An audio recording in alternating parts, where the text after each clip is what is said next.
안녕하세요. 과학멘토입니다. 오랜만에 영상을 찍어 올리네요. 개정 완자 물리학 강의를 준비했고요. 오랜만에 다시 하는 거니까 열심히 올려보도록 하겠습니다. 자, 물리가 어려운 학생들한테 많이 도움이 됐으면 좋겠습니다. 자, 개념 강의 시작하도록 하겠습니다. 자, 첫 번째 배울 내용은 평형과 안정성에 대한 이야기고요. 무엇을 배울지에 대한 이야기를 먼저 하고 들어가도록 하죠. 자, 첫 번째 배울 내용이 알짜 힘을 배우게 될 거고요. 두 번째가 돌림 힘을 배우게 되죠. 이 돌림 힘이라는 거는 예전 교육 과정에서 배웠던 내용인데 지난 교육 과정에서 빠졌다가 이번에 개정되면서 다시 들어왔죠. 학생들이 좀 힘들어하는 파트이기도 하고, 근데 하다 보면 또 의외로 힘들지 않 할만하거든. 그래서 차근차근 문제 풀다 보면 어렵지 않게 구할 수 있는 파트가 되죠. 그 다음에 이 알짜힘과 돌림 힘을 이용해서 우리가 평형을 계산하게 되죠. 자, 평형 계산 문제가 시험에 꼭 출제되게 되는데 한번 잘 문제를 해석해 보도록 합시다.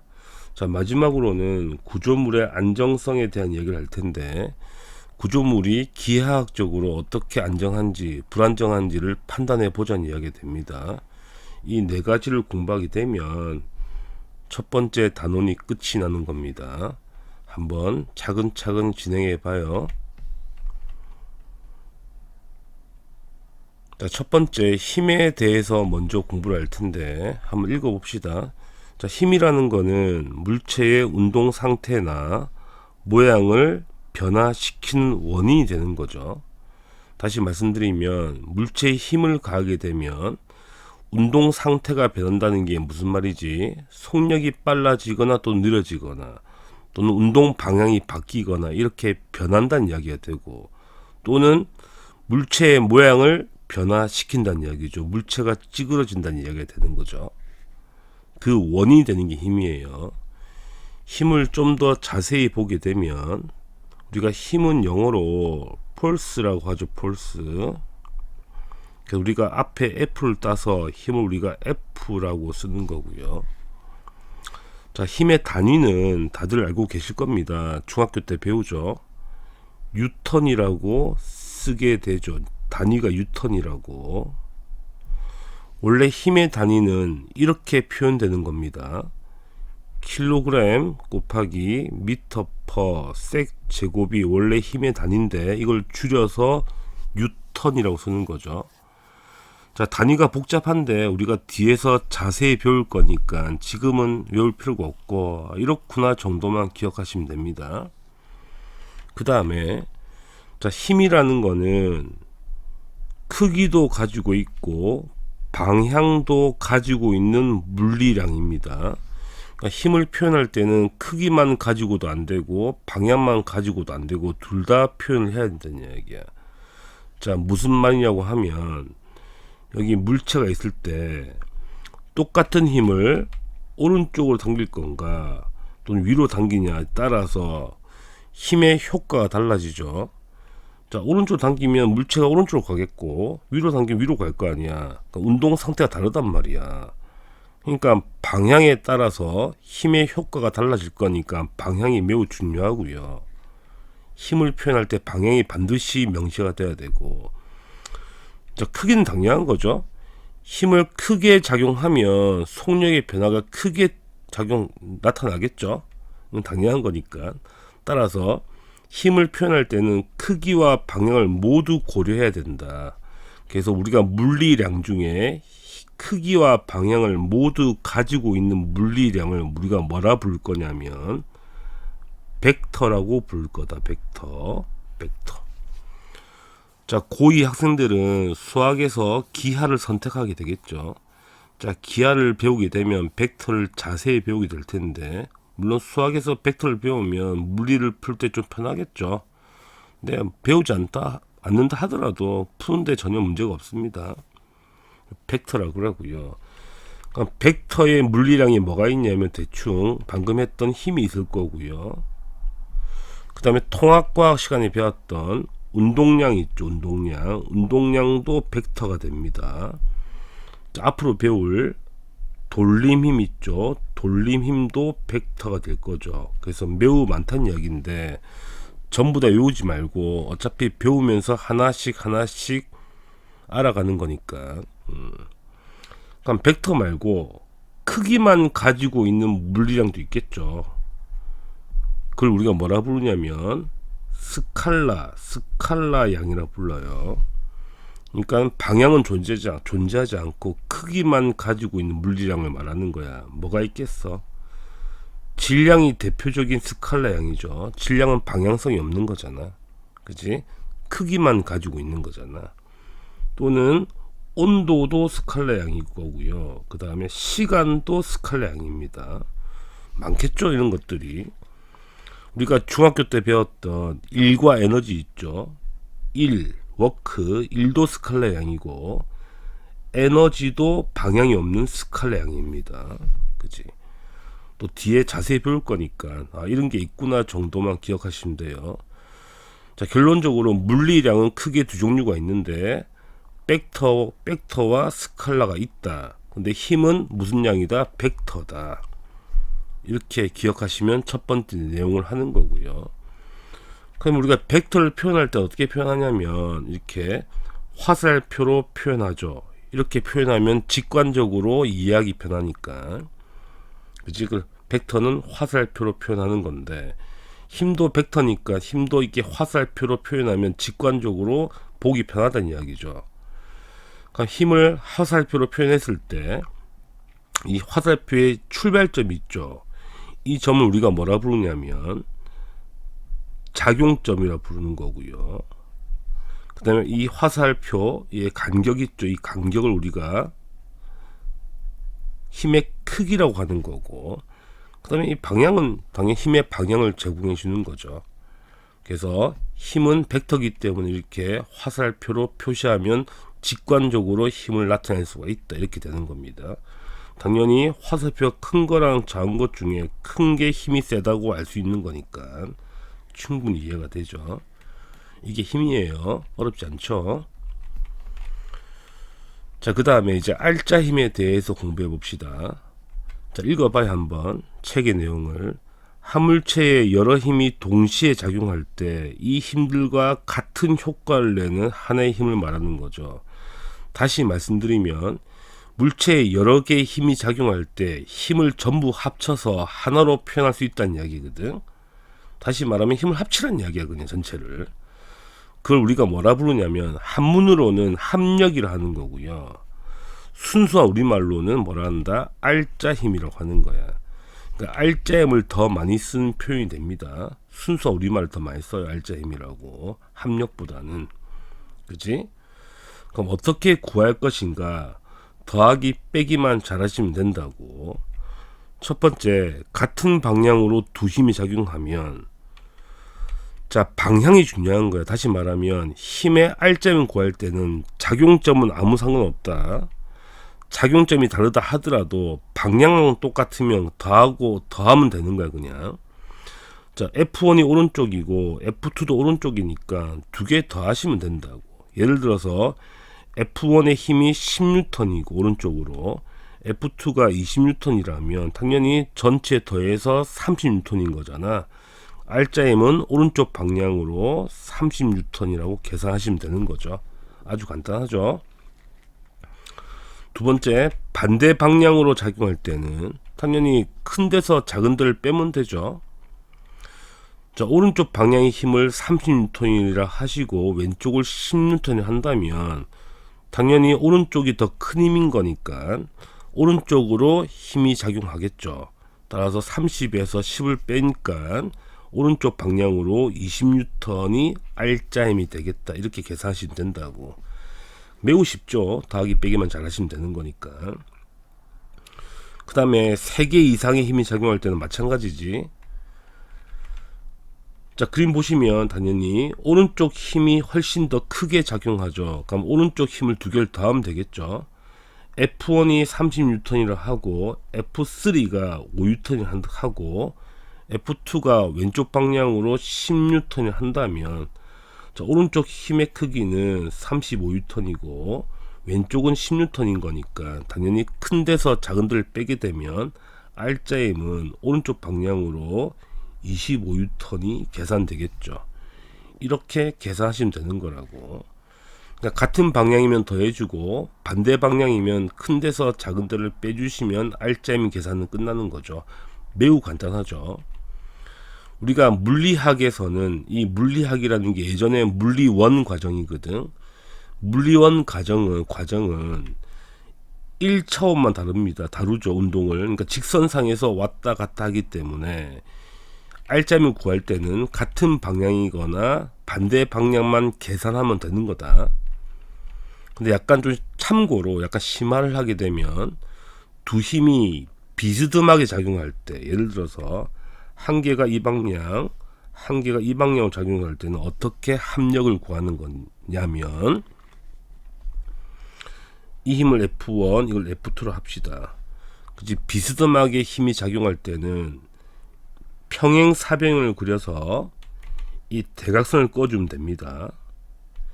이 대각선을 껐을 때 대각선의 길이가 이 R자임의 크기가 되는 거고 이 대각선의 방향이 R자임의 방향이 되는 겁니다. 이걸 벡터의 합성이라 그러는데 평행 사변을 그려가지고 합해주면 되는 겁니다. 이것도 알아놔야 되죠. 써먹을 때가 있을 겁니다. 이 정도 알면 충분히 다 되는 거니까 어렵지 않죠. 우리가 R자임은 다 구한 거야.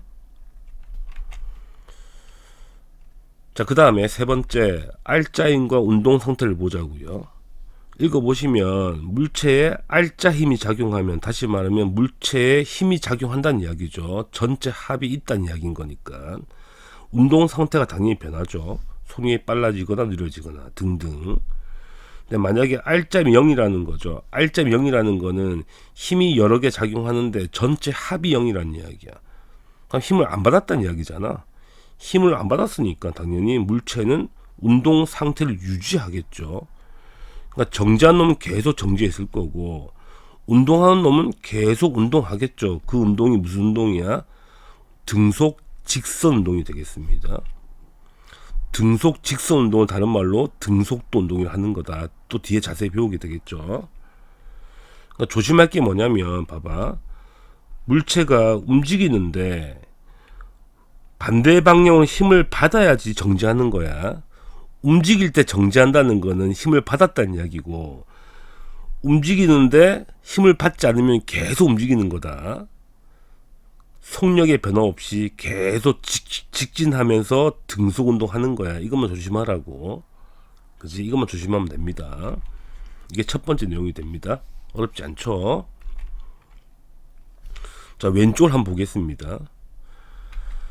자, R자임과 물체의 운동이 나와 있는데 읽어보시면 첫 번째 R자임이 0이면 물체는 정지하거나 등속 운동하죠. 방금 했던 내용이고, 두 번째 한 물체의 크기가 같고 방향이 반대인 두 힘이 작용하면 각 힘의 작용점이 달라도, 그러니까 작용점이 중요하지 않다는 이야기야. R자임은 0이 되는 거죠. 그러니까 R자임을 구할 때는 방향이 중요한 거지 작용점은 중요하지 않다는 걸 말해주는 거고, 세 번째, 한 물체에 두 힘이 작용할 때 R자임이 0이라 하더라도 두 힘이 같은 직선상에 작용하지 않으면, 그러니까 R자임은 0인데 그치? 작용점이 다르다는 이야기야. 무슨 말이냐면 작용점이 같은 직선상에 있지 않다는 이야기야. 그러면 직관적으로 이 물체가 회전하게 되겠죠. 이해되겠죠. 이것도 충분히. 그러니까 물체는 R자임이 0이기 때문에 물체는 정지하거나 등속도는 하는 건 당연한 건데 대신에 물체가 회전하게 되죠. 이것 때문에 뭘 공부하는 거야? 우리가 돌림 힘을 공부하게 되는 겁니다. 그지? 이거 잘 보시라고. 자, 그 다음에 R자임과 운동 방향을 보게 되면 이것도 충분히 이해됩니다. 첫 번째가 운동 방향이 오른쪽 방향인데 R자임도 같은 방향으로 민다면, 작용한다면 당연히 속력이 점점 빨라지겠죠. 이해되죠? 그러니까 물체가 오른쪽으로 가는데 같은 방향으로 밀면 점점 빨라질 거 아니야. 속력이 빨라질 거고 이런 식으로. 두 번째, 운동 방향은 오른쪽인데 왼쪽으로 힘을 당기게 되면 속력이 점점 늘어지겠죠. 속력이 늘어지는 것도 충분히 이해될 거고요. 자, 세 번째를 좀 조심해야 될 건데, 자, 운동 방향과 수직으로 힘이 작용하는 경우죠. 운동 방향과 수직으로 힘이 작용하면 어떤 일이 발생하냐면, 자, 속력은 변하지 않고 방향만 계속 변한다는 이야기죠. 한번 예를 들어 보면 이런 식이지.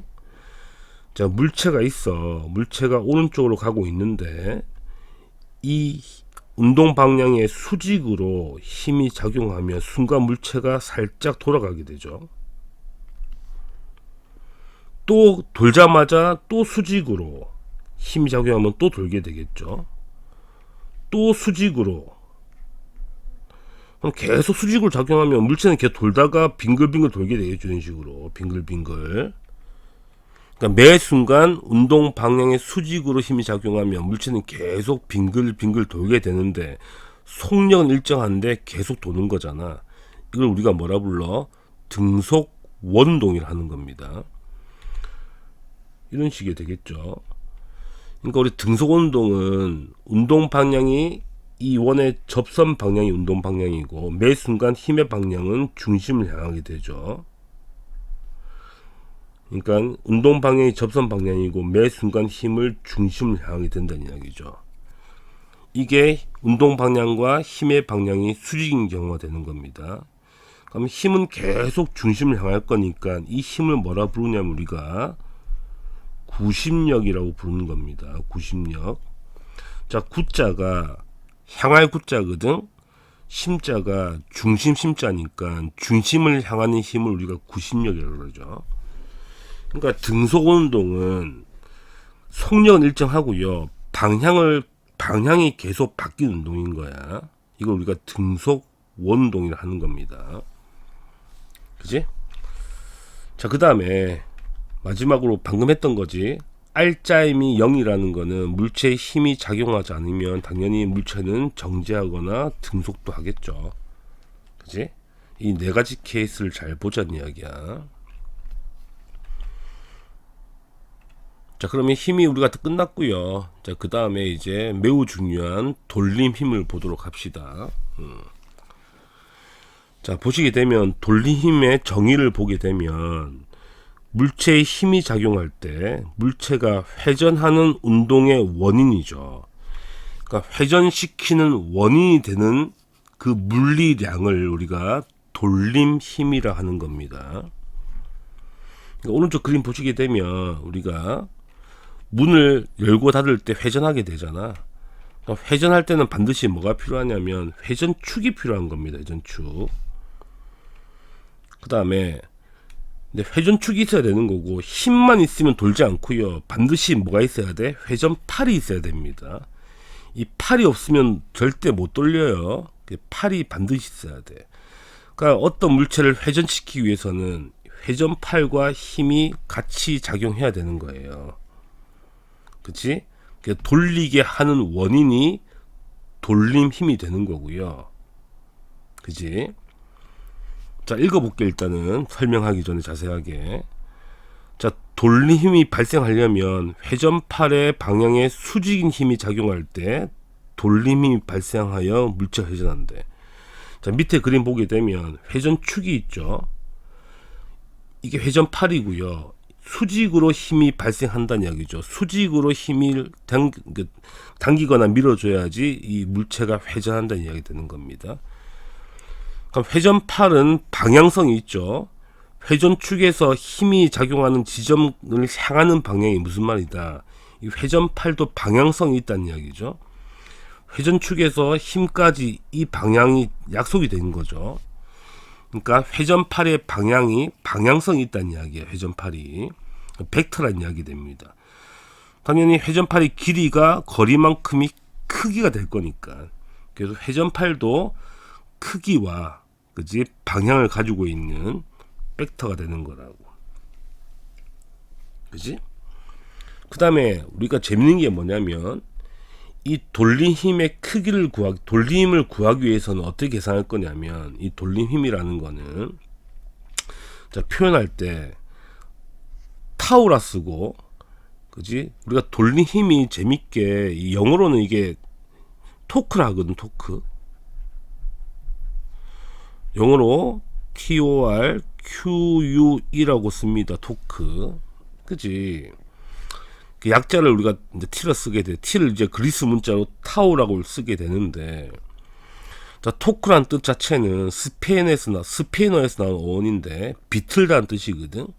그러니까 비틀리는 원인이 토크가 되는 건데, 그걸 돌림 힘이라 하는 건데, 재밌는 건 뭐냐면, 이 토크, 돌림 힘은 힘이 아니죠. 힘이 아니다. 근데 우리가 한글로 표현할 방법이 없어서 힘이라고 쓰는 거야. 이게 무슨 말이냐고 하면, 우리가 봐봐. 운동량을 표현할 때 어떻게 씁니까? 통과 시간에 배웠죠. 질량 곱하기 속도를 우리가 운동량이라 하는 거잖아. 근데 우리가 운동량의 공식에 질량이 포함되어 있다 해서 운동량을 질량이라 하지 않는 거거든. 마찬가지로 돌린 힘이라는 거는, 그지? 회전팔의 크기와 힘을 곱한 값이 돌린 힘이기 때문에 이 돌린 힘의 물리량에 힘이 포함되어 있다 해서 힘이라고 하지 않는다고. 그지? 돌린 힘이란 표현 자체가 좀 웃기긴 하죠. 그냥 토크인 거예요. 토크. 그 대학 가시면 다 토크라 그러지, 돌린 힘이라고 쓰지 않습니다. 근데 고등학교 때는 직관적으로 이해하기 위해서 우리가 한글로 표현할 때 돌린 힘이라 하는 거지, 실제로는 힘이라고 쓰면 안 되는 거죠. 회전시키는 물리량이야. 그러니까 힘만 있으면 회전 안 하고요. 반드시 회전팔도 같이 있어 줘야지 회전을 시킬 수 있다, 이렇게 되는 겁니다. 이해되시죠? 웃긴 거죠, 약간 좀. 자, 계산은 간단합니다. 토크, 타우라 쓰고요. 토크라고 읽습니다, 그냥. 그러니까 문자는 타우라고 읽는 거고요. 계산 방법은 이 회전팔의 크기에다가 힘을 곱하면 되는데, 반드시 수직으로 힘을 환산해 줘야 된다는 거야. 그래서 읽어보시면, 회전축에서 거리 R만큼 떨어진 지점에 수직으로 크기가 F인 힘이 작용했을 때 돌림의 크기 타우는 이 길이 곱하기 힘이 돌린 힘의 크기가 되는 겁니다. 만약에 힘이 이렇게 비스듬하게 적용한다면, 그 회전팔과 세타의 각도로 비스듬하게 작용한다면 힘을 환산해 줘야 된다. 어떤 방향으로? 이 수직 방향으로 환산을 해 줘야 된다는 이야기죠. 이 방향으로. 그럼 각이 세타고 이 빗면의 크기가 F면 당연히 수직으로 환산하면 사인 값이 되겠죠. F 사인 세타를 가지고 계산해 줘야 된다는 이야기야. 그죠? 그게 오른쪽 그림에 왼쪽 그림에 다 잘 나와 있죠. 그래서 각이 세타만큼 발생하게 된다면 수직으로 바꿔줘야 되죠. 이런 식으로. 이해하시겠죠? 그래서 돌림의 최종 크기는 RF 사인 세타가 되는 겁니다. RF 사인 세타. 우리는 크기만 구할 거니까. 결론은 이게 무슨 말이야? 이게 무슨 말이냐 하면, 이 평행 사변의 넓이 구하는 거 똑같은 말이죠. 그지? 그러니까 힘이 비스듬하게 작용했을 때, 그지? 이렇게 결론은 이 평행 사변을 꺼서 이 넓이 구하는 게 이 토크의 크기가 되는 거라고, 돌림의 크기가 되는 거라고. 이해하시겠죠? 이렇게 푸시면 되고. 자, 단위는 보시면, 단위는 힘의 단위가 뉴턴이고 이 길이 단위가 미터니까 단위가 뉴턴 곱하기 미터가 되는 겁니다. 그죠? 뉴턴 곱하기 미터, 뉴턴 미터가 토크의 단위가 되는 거죠. 자, 조심할 게 있습니다. 뭘 조심할 거냐면, 우리가 중학교 때 뭘 배우냐면 일을 배우거든. 일, 워크, 일. 자, 일의 정의는 뒤에 자세히 배울 겁니다. 힘에다가 이동 거리를 곱하면 일이 됩니다. 그래서 물체가 있을 때 물체에 힘을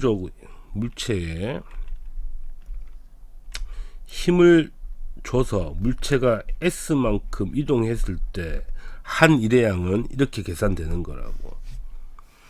그런데 우리가 1의 단위도 힘 곱하기 이동거리니까 단위가 똑같이 뉴턴 곱하기 미터로 표현되는 거잖아. 그래서 우리가 이걸 줄여서 뭐라 부르냐면 에너지 단위인 줄로 표현하는 거죠. 쌤, 그러면 이거는 토크도 단위가 똑같으니까 이것도 줄로 표현하면 되겠네? 절대 안 된다는 이야기죠. 토크는 왜 1과 다른 거냐면 1은 스칼라형이야. 그러니까 방향성이 없습니다. 쌤이 힘은 방향성이 있는데 왜 방향성이 사라지냐, 이게 아니고 1의 정의는 힘의 크기를 가지고 곱하는 거야. 방향을 삭제해서, 그지? 이동 방향에 맞춰서 크기만 곱해지는 물리량이기 때문에 이런 스칼라형이라고 약속을 하는 거고요. 정의를 하는 거고 뒤에 자세히 배울 겁니다. 근데 토크는 벡터기 때문에 완전히 다른 물리량이거든. 그래서 단위가 똑같아 해서 절대 이 토크는 줄로 에너지로 표현할 수 없는 물리량이야. 다른 물리량이야. 이것만 조심하자는 거지. 그래서 이런 스칼라형이고 토크, 돌린 힘은 벡터기 때문에 절대 에너지로 환산할 수 없다. 이거 잘 기억하시라고요. 계산은 매우 쉽습니다. 곱하면 되는 거니까. 그치? 그럼 이제 한번 봅시다. 돌린 힘의 크기에 영향을 준 요인인데 우리가 돌린 힘은 타우는 토크는 그지? 거리 곱하기 F잖아. 그러니까 회전팔의 길이 곱하기 F 힘의 크기가 되는 거죠. 그러면 힘의 크기가 똑같으면 당연히 회전팔의 길이가 길어질수록 돌린 힘이 크게 발생하겠죠. 그렇지? 이 팔의 길이가 길수록 토크가 크게 발생하죠. 훨씬 더 세게 돌릴 수 있다는 이야기가 되죠. 이해하시겠죠? 두 번째는 각도 얘기, 아까 얘기했던 거지. 자, 첫 번째 같은 경우는 각도가 세타가 제로이면 수직으로 힘이 작용하는 게 없죠. 그럼 돌림 힘이 발생하지 않는다는 이야기죠. 돌릴 수 없다는 이야기가 되는 거야. 자, 각도가 작을 때보다 각도가 클 때 훨씬 더 돌림 힘이 크게 작용하겠죠. 그지? 우리가 토크라는 거 타우는 R F 사인 세타잖아. 그래서 세타가 90도일 때 가장 크니까 사인 값이, 그지? 가장 돌림이 크게 발생하겠죠. 충분히 이해가 되죠? 어렵지 않습니다. 그 다음에 자, 돌림의 방향이 있다 그랬죠. 두 가지 방향이 있습니다. 회전 방향이 하나가 당연히 시계 방향이면, 반시계 방향이면 하나가 시계 방향이 되겠죠. 돌아가는 거니까 시계 방향이거나 반시계 방향이거나. 당연히 반시계를 플러스 잡으면 시계가 마이너스 될 거고 반시계를 마이너스 잡으면 시계가 플러스로 설정하면 되는 거죠. 뿔만은 네가 정하기 나름인 거지. 그지? 그러니까 방향성이 있다는 이야기야. 시계 방향이거나 시계 반대 방향이거나. 그래서 돌림 힘은 벡터기 때문에 크기도 존재하고 방향도 존재하는 물리량이다 정도만 기억하시면 된다고. 그래서 책에 자세하게 설명했죠. 시계 방향과 시계 반대 방향까지도 이쁘게 설명해 놨네. 완자가 되게 책이 꼼꼼하죠. 이런 것까지 다 정리한 거 보니까 설마 모를까봐 정리한 건가 이거를. 그죠? 그 다음에 어디에 이용하겠습니까? 크게 두 가지를 배우게 되는데 첫 번째가 지뢰가 되고 두 번째가 축바퀴가 되겠죠. 이제 한번 봅시다. 어떤 내용인지. 자, 지뢰는 가운데 받침점이 있습니다. 받침점이 뭐가 되는 거냐면 회전축이 되는 거예요. 회전축. 이 축으로 회전한다는 이야기가 됩니다.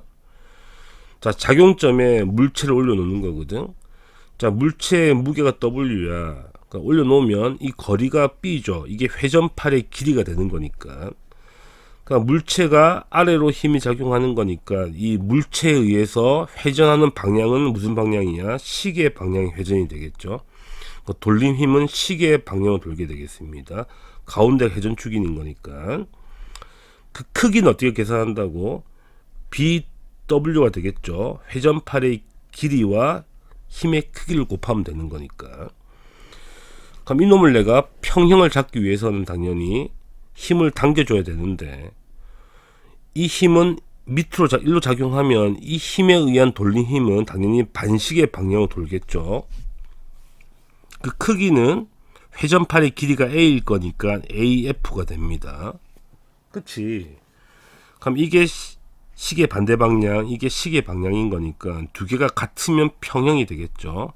그래서 A의 F와 B의 W가 같으면 당연히 평형이 되겠습니다. 그럼 내가 힘을 얼마나 줘야 되는 거냐면, F를 계산하게 되면 A분의 BW로 계산이 되겠죠. 그러니까 A가 길고 B가 작을수록, 그렇잖아, 힘은 적게 드는 겁니다. 이 A와 B의 길이 B에 따라서 힘이 발생하는 거잖아. A가 길고 B가 작으면 작을수록 힘이 적게 드는 거죠.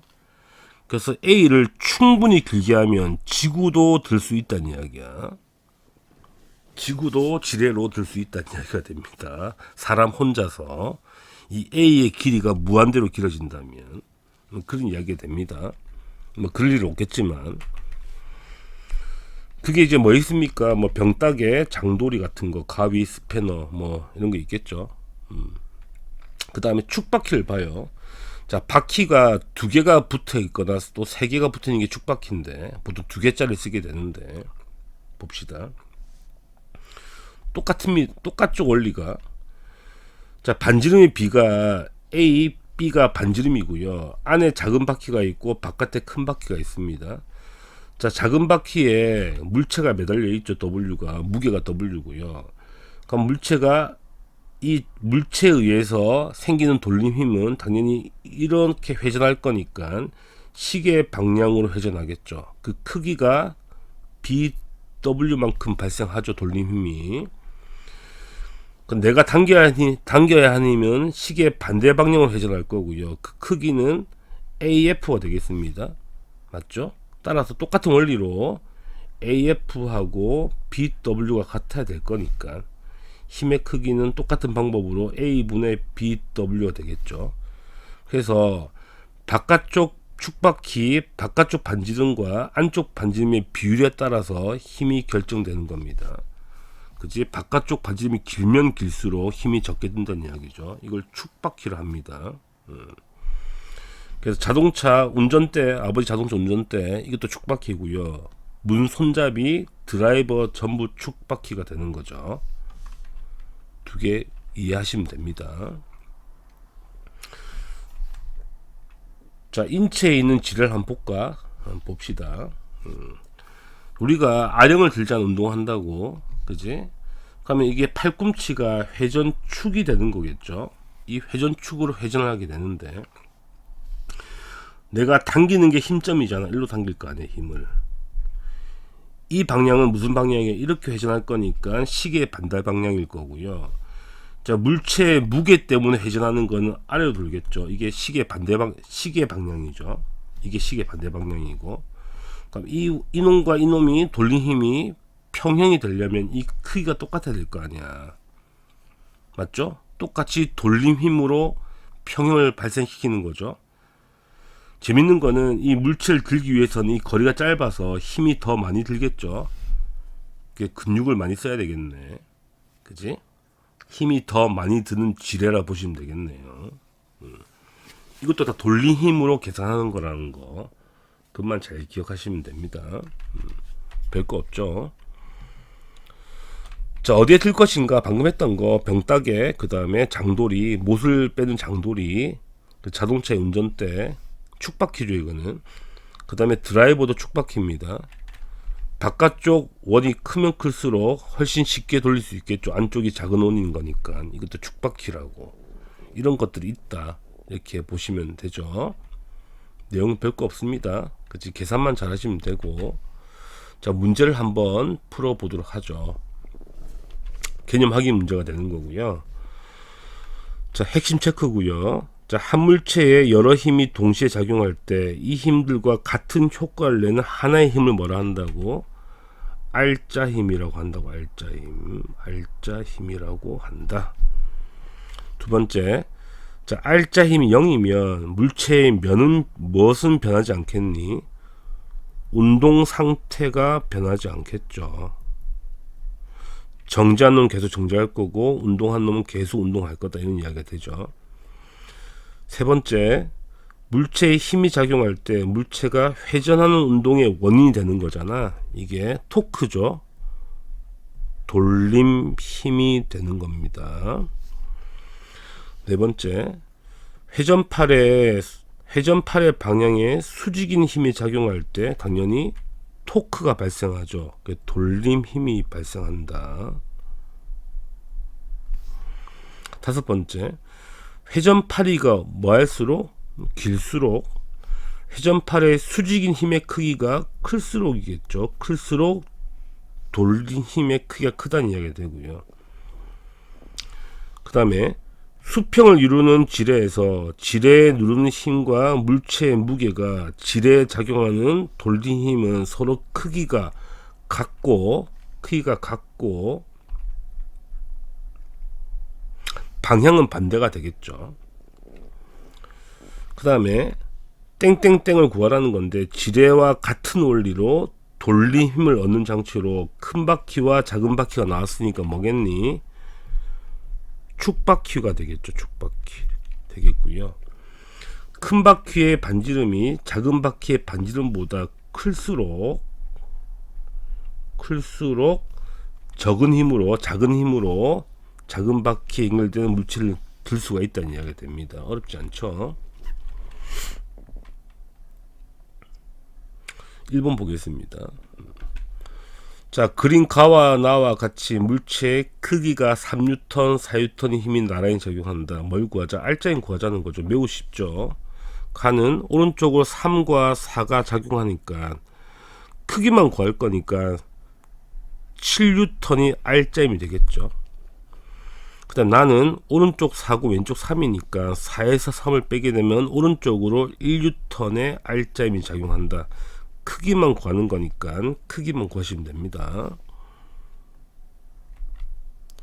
2번 보겠습니다. 자, 물체에 작용하는 힘과 운동에 대한 설명의 OX 문제가 됩니다. 풀어봐요.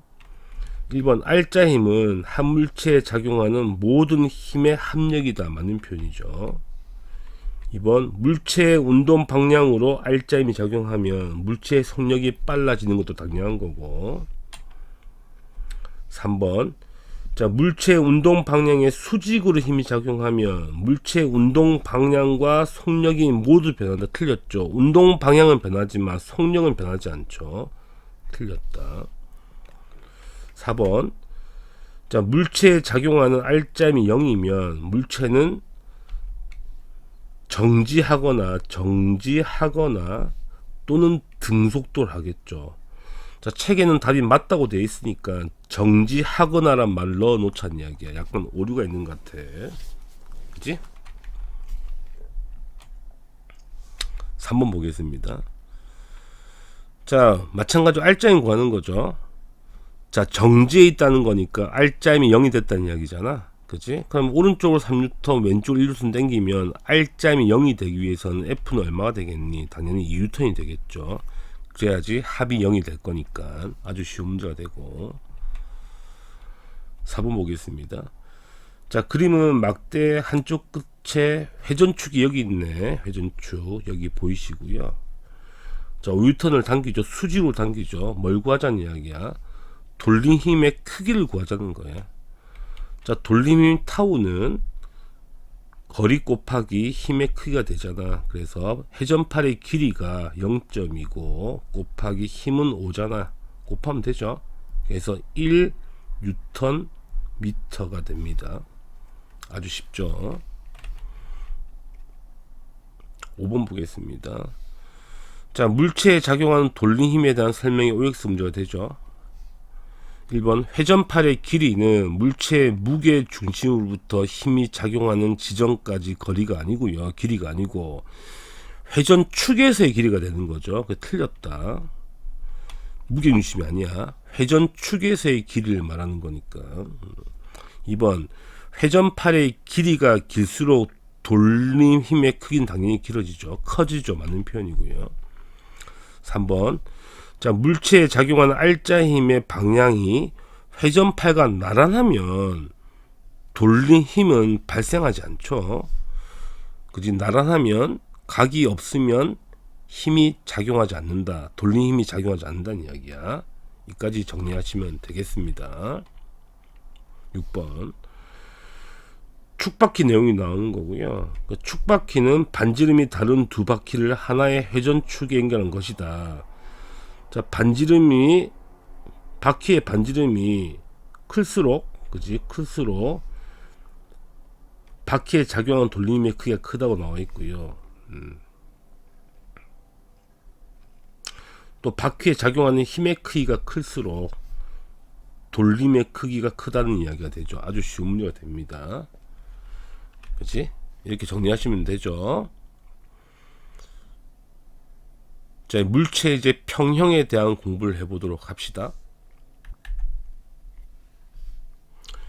자, 물체의 평을 보게 되면, 자, 우리가 두 가지를 고려하셔야 되는데, 물체의 평형을 구하기 위해서는 힘의 평형과 돌린 힘의 평형을 두 개를 모두 고려해야 된다는 이야기가 되죠.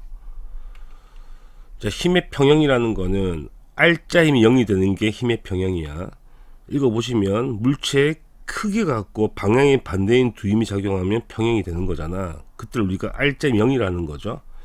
그때가 힘의 평형이 되는 거고요.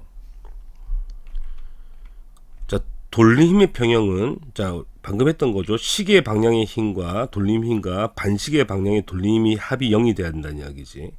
그러니까 물체에 작용하는 모든 돌림 힘의 합이 0이 된다. 그 말이 그 말인 거지. 그지? 회전축을 중심으로 두 힘에 의한 돌림의 크기가 같고 방향이 반대이면 돌림이 합이 0이 된다. 그러니까 시계 방향의 돌림 힘과 시계 반대 방향의 돌림이 합이 0이 되면 돌림 힘의 평형이 되는 거라고.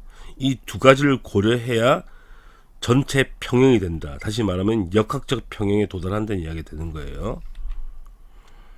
자, 돌림은 계산이 편합니다. 이제 받침대가 회전축이 되겠죠.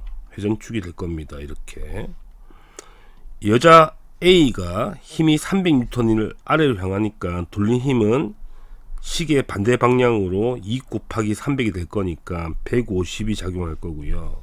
그지?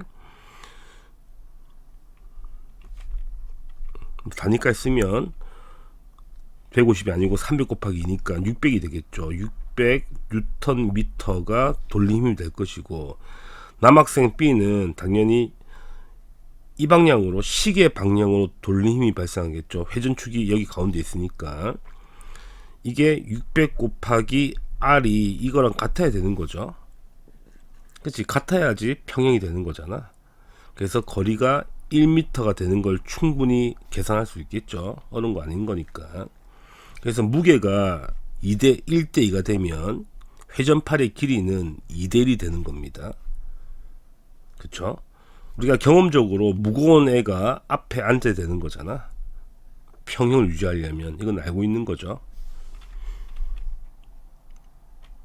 이거 한번 봅시다. 우리가 팔씨름할 때 힘이 좋은 사람이 팔목을 잡아주는 게 국룰인 거잖아요. 이렇게 잡아주고 있죠. 왜 그런지 볼까? 여기가 회전축이고 여기가 회전축이죠. 그치? 그러면 이 사람 입장에서는 회전축에서 거리가 짧죠. 이 거리가. 이 사람 기준에서는, 그치?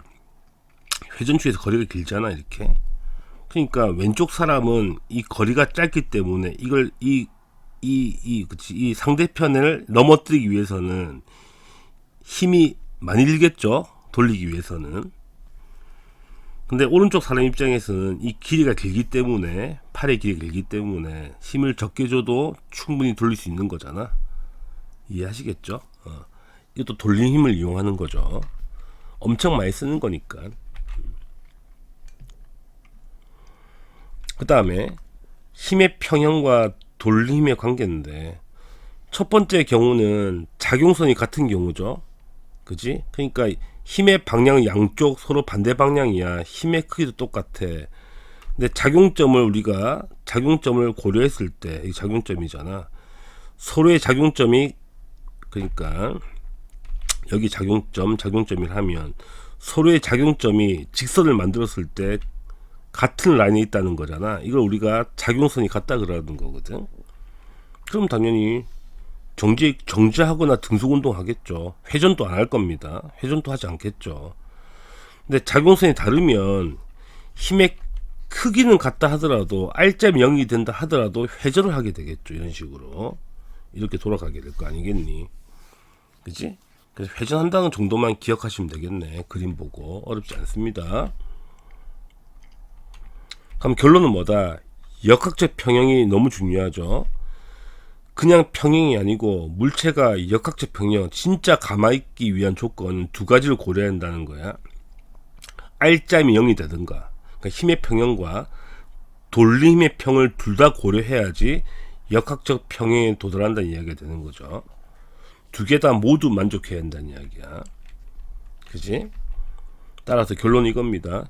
힘의 평형, 모든 힘이 R점이 0이 돼야 되는 거랑, 그 다음에 두 번째 돌림 힘의 평형, 물체에 작용하는 돌림 힘의 합이 0이 돼야지만이 이 물체는 역학적 평형에 도달하는 것이다.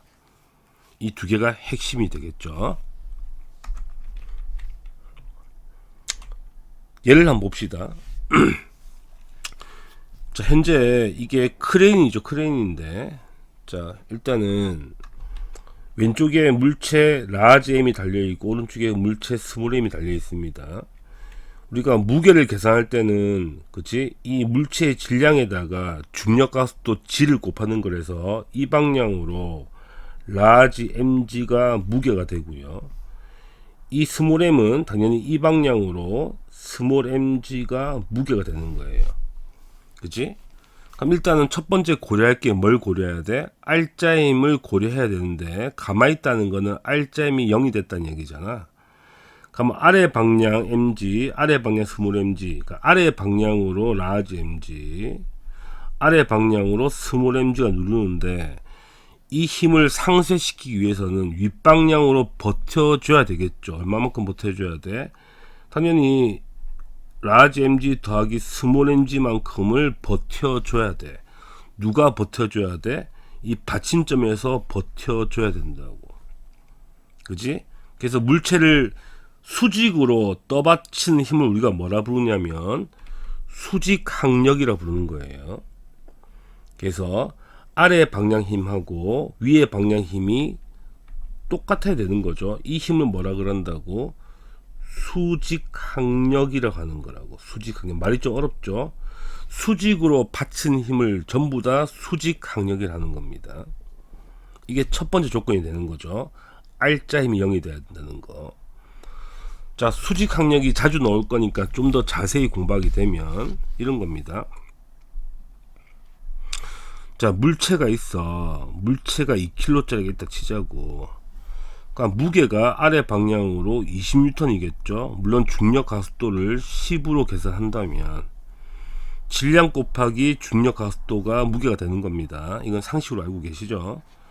근데 물체가 아래로 떨어지지 않는다는 거는 바닥이 물체를 받치고 있다는 이야기 아니야. 얼만큼 받치고 있겠니? 당연히 위로 20N만큼 받치고 있겠죠. 이렇게 수직으로 받친 힘을 뭐라 한다고? 수직항력이라고 하는 거라고. 그치? 수직으로 받친 힘을 수직항력이라 하는 거야. 항상 수직으로. 예를 들어서 여기 벽이 있는데 물체가 벽에 딱 붙어 있어. 물체 질량은 2kg을 할게. 그러니까 물체 아래 무게는 아래 방향으로 20N이잖아. 이렇게. 근데 내가 물체를 누르고 있는 거야. 100N으로. 그치? 그럼 수직 항력은 얼마냐면 당연히 물체를 수직으로 받치는 거니까 이렇게 받치는 힘이 수직 항력이라고. 그럼 무게와 아무 상관없죠. 내가 100을 누르는데 당연히 일로 안 들어가니까 물체가 버티는 게 얼마란 이야기야. 100N을 버티고 있다는 이야기죠. 이 100N이 수직 항력이 되는 거라고. 수직 항력은 원래 물체의 무게와 무관한 거야. 수평일 때는 당연히 무게와 똑같은 값을 가지겠지만 이게 수직일 때는 전혀 관계가 없는 거잖아. 그지? 우리가 앞으로 이제 빗면을 공부할 텐데 빗면 그치? 빗면이 뭐든지 아시겠죠? 이게 비스듬한 면이 빗면이잖아. 그러니까 물체가 이렇게 있으면, 그지? 물체는 중력이 아래로 작용하죠, mg만큼. 근데 물체를 받치는 수직항력은 이 바닥이 위로 받치는 힘이죠. 이 힘을 수직항력이라 하는 거야. 그지? 그래서 물체를 수직으로 받치는 모든 힘을 우리 뭐라 한다? 수직항력이라 표현하는 겁니다. 자주 나오는 거니까 기억하자고.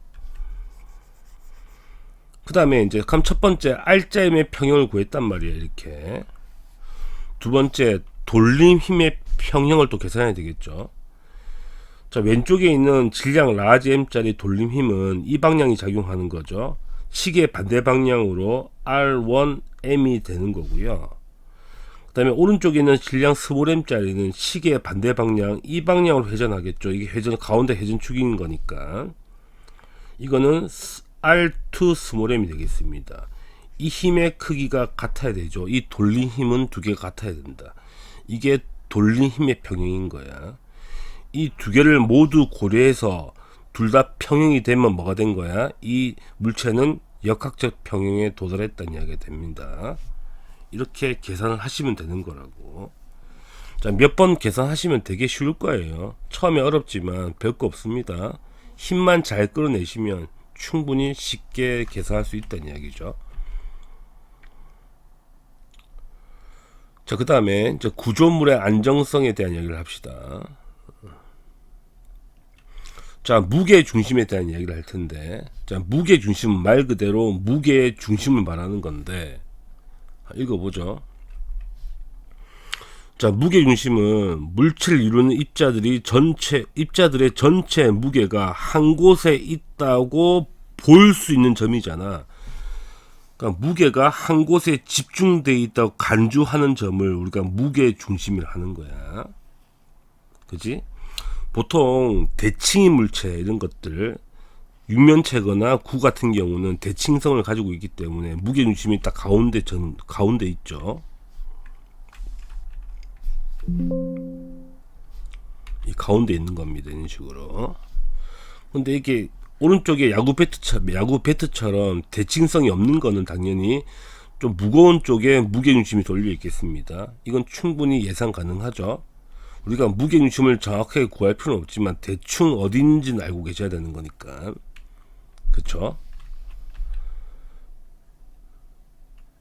그래서 자, 두 번째 평형 상태와 무게 중심이 나와 있는데, 물체의 무게 중심을 떠받치는 물체는 힘의 평형과 돌린 힘의 평을 이루어 역학적 평형이 된대. 무슨 말이냐고 하면 우리가 이런 거죠. 물체를 들 때 정확하게 가운데 들면, 그러니까 무게 중심을 잘 맞추면 물체가 가만히 있는 거잖아. 이때가 역학적 평형에 도달했다는 이야기가 되죠. 그러니까 모든 무게가 가운데 있으니까 이 무게를 같은 위치에서 밀고 있는 거죠. 그러니까 R자인 평을 만든 거고요. 양쪽에 대칭성을 갖고 있기 때문에 이 돌림힘과 이 돌림힘이 상쇄가 되죠. 서로 무게가 대칭성을 갖고 있다는 이야기죠. 이해하시겠죠? 그래서 역학적 평형에 도달해 있으니까 내가 가운데를 딱, 그지? 놓고 있으면 물체가 가만히 있는 거잖아. 그치? 이렇게 이해하시는 거라고. 그러면 이제 모양이 일정하지 않는 물체는 어떻게 무게 중심을 찾는지 직관적으로 보자는 이야기야. 이렇게 찾는 거죠. 실을 매다는 거야. 현재 이게 스패너가 있는데, 그지? A점에 실을 대충 매달면 됩니다. 매달면 이렇게 약간 기울어질 거 아니야. 매다는 점에서 연장선을 꺾고 이런 식으로 아래로. 그 다음에 대충 B 쪽에 실을 묶어서 또 매달았을 때 연장선을 꺼가지고 이 두 개가 만나는 점이 있죠. 이 만나는 점이 이 물체의 무게 중심이 된다는 이야기죠. 그러니까 물체를 두 군데 매달아서 실에 연장선을 꺼서 그 만나는 포인트 있죠.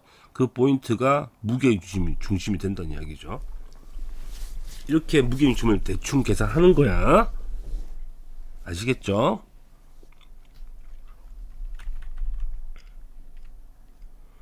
자, 그 다음에 이제 구조물의 안정성에 대한 얘기를 해보도록 하겠습니다. 자, 구조물의 안정성을 보게 되면 자, 읽어보겠습니다. 자, 구조물의 역학적 평형과 안정성에 대한 이야기인데, 자, 역학적 평형은 당연히 이루어야 되겠죠. 안정하려면 기본적으로 R자임 평형과 돌린 힘의 평을 유지해야 되는 거죠. 그 역학적 평형이 이루어야 되는 건 당연한 거고요. 중요한 건 이겁니다. 자, 역학적 평형에서 벗어났을 때, 그지? 구조물이 역학적 평형에서 약간 벗어났을 때 원래 상태로 되돌아와야지 안정하다는 이야기야. 근데 되돌아오지 못하면 불안정 평형이라는 이야기죠. 이게 무슨 말이냐고 하면 그림 잘 보시면 됩니다. 현재 두 개의 그림이 나와 있는데, 자, 왼쪽 그림하고 오른쪽이 전부 다 가만히 있다는 이야기는 역학적 평형에 도달했다는 이야기인데, 왼쪽 그림에서는 조금만 오른쪽으로 벗어나도 원래로 돌아오게 되죠. 원래 자리로. 근데 오른쪽 그림은 이 평형 상태에서 조금만 벗어나면 원래로 돌아오지 못하는 거죠. 일로 넘어질 거 아니야. 쓰러질 거 아니야. 그래서 왼쪽 걸 우리가 안정평형이라 하는 거고, 오른쪽을 불안정평형이라는 거야. 같은 평형이라 하더라도 안정한 평형이 있고, 그 다음에 불안정한 평형이 있다는 이야기가 되죠. 그치? 이거를 이제 구분하시라는 이야기인데, 어떤 경우에 안정평형이고 어떤 경우에 불안정평형인지를 판단하시라는 거죠. 판단해 보시면 됩니다. 한번 해볼까? 그럼 판단하기 위해서는 무게중심이 매우 중요한데, 읽어볼게. 자, 무게중심과 바닥면이 나와 있는데, 물체를 기울여도 무게중심의 작용선이 바닥면 안쪽에 있으면 안정된 상태로 돌아온다는 이야기가 되죠. 그러니까 무게중심의 작용선이 뭐냐면 무게중심을 지나는 연집 방향의 직선이라고 하죠. 예를 들어 볼게. 그림 한번 그려볼까 쌤이. 자, 물체가 바닥에 놓여 있단 말이야. 자, 물체의 무게중심이 가운데 있겠죠. 여기 무게중심을 합시다. G. 자, 물체를 움직여도 절대 변하지 않는 것은 뭐다? 무게중심의 위치는 변하지 않는다. 이건 꼭 기억하세요. 내가 물체를 움직여도 절대 변하지 않는 것은 뭐다? 무게중심의 위치, 이거는 변하지 않는다는 이야기야. 그럼 내가 이놈을 약간 기울여 이렇게 회전시킨단 말이야. 이렇게 돌린단 말이야. 들었다는 이야기가 되죠. 그럼 이 부분 있죠. 이 부분이 회전축이 되는 거겠죠. 자, 무게중심은 변하지 않는다는 이야기. 여기는 그대로야. 그럼 이게 무슨 말이냐면 무게중심의 작용선이라는 게, 자, 무게중심에서 연집 방향, 그러니까 연집 방향으로 이게 직선을 껐을 때 이 직선이 이 바닥면 아래에 있으면 이 직선이 바닥면 아래를 통과하면 안정하다는 이야기야. 왜냐면 이 무게중심의 돌린 힘이 이 방향으로 시계 반대 방향으로 이 회전축의 왼쪽에 있기 때문에 시계 반대 방향 돌 거기 때문에 이놈이 아래로 일로 떨어질 거기 때문에 원래로 돌아온다는 이야기가 되는 거죠. 말이 어렵네. 그렇지? 이게 안정한 상태로 돌아온다는 이야기가 되는 거예요. 이 이야기를 하고 싶었던 거거든. 한번 보도록 합시다. 책을. 자, 중력에 의한 돌린 힘과 안정성이 나와 있는데, 그지? 자, 이 컵의 무게중심이 가운데 있는 거죠. 이렇게.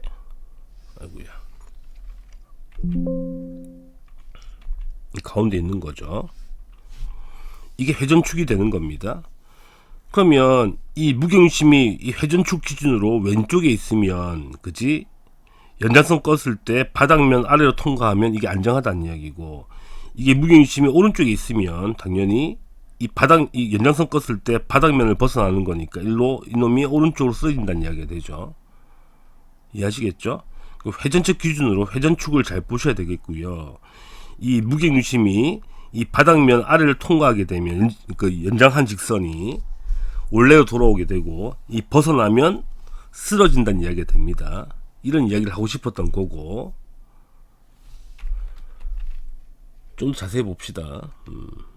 책에 잘 나와 있거든. 봅시다. 자, 일단은 첫 번째가 무게중심이 낮고 바닥이 넓은 경우를 볼게요. 자, 어차피 무게중심이 가운데 있죠. 이렇게 가운데 있습니다. 회전하게 되죠. 이게 회전축이 되는 거죠. 그럼 회전하게 되더라도 바닥면이 넓으니까 무게중심의 연장선을 껐을 때 연직 방향으로 이 바닥면을 통과하게 되면 돌림 힘이, 이 무게중심에 의한 돌림 힘이 이 방향으로 작용하죠. 시계 반대 방향으로 작용하기 때문에 당연히 원래 상태로 돌아올 거고요. 그지? 이 바닥면이 좁게 되면 이게 회전축이잖아.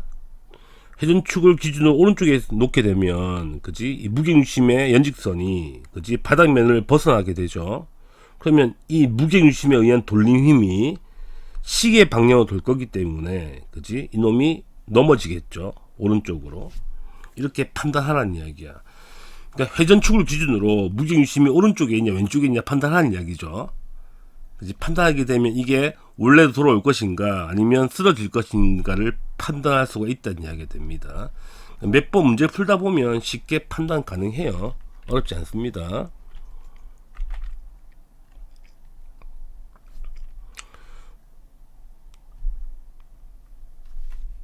자, 그 다음에 자, 무게의 중심의 위치와 안정성이 나와 있는데 한번 비교해 봅시다. 자, 가와 나를 보면 뭘 비교하라는 거냐면, 그지? 자, 무게 중심의 위치는 똑같죠. 여기 높이는 똑같다는 이야기가 됩니다. 근데 뭐가 다르죠? 바닥면의 넓이가 다르죠. 그지? 그러면 가는 바닥면이 좁잖아. 좁으면 회전 각도, 무게 중심의 회전축을 넘어가는 각도 있죠. 이게 회전축이야. 각도 이거밖에 안 되죠. 이 각도를 벗어나게 되면 넘어간다는 이야기죠. 이 무게중심 오른쪽 값 넘어가는 거니까. 근데 바닥이 넓으면 이 각도가 크잖아. 크기 때문에 조금 더 기울여도 잘 안 넘어간다는 이야기가 됩니다. 그지? 이 각도가 크기 때문에 이 사이에 무게중심이 있으면 원래로 돌아올 거 아니야. 이해하시겠죠? 그래서 바닥면이 넓을수록 안정하다는 이야기가 되는 거고요. 그 다음에 나와 달을 비교하게 되면 이제는 바닥 넓이는 똑같죠. 바닥면의 넓이는 똑같은데 무게중심이 다르죠. 나는 높은 데 있고 달은 낮은 데 있는 거, 원뿌리가 낮은 데 있는 거잖아. 그지? 높은 데 있으면, 그지? 이 각이 좁고요. 생각보다 무게중심이 낮은 데 있으면 이 각이 훨씬 크죠. 각이 크다는 거는 이만큼 버틸 수 있다는 이야기이기 때문에, 이 각을 다 버틸 수 있는 거기 때문에 무게중심이 낮을수록 안정하다는 이야기가 됩니다. 결론은 뭐란 이야기냐면 무게중심이 낮을수록 또는 바닥면의 면적이 넓을수록 안정하다, 원래로 돌아가려 한다는 이야기가 되죠. 쉽게 돌아간다는 이야기가 됩니다. 이해하시겠죠? 그래서 읽어보시면 물체를 기울여도 무게중심의 작용선이 바닥면 안쪽에 있으면 물체는 원래로 돌아간다는 이야기가 되고, 그지? 결론은 바닥이 넓고 무게중심이 낮을수록 더 큰 각으로 기울여도 안정하다는 이야기가 됩니다. 이해되시죠? 그래서 계속 반복하는 거예요. 바닥면 넓이와 안정성입니다. 바닥면이 넓을수록 무게 중심이 낮을수록 당연히 안정하다. 그지? 훨씬 더 넘어뜨리기 힘들다는 이야기가 됩니다.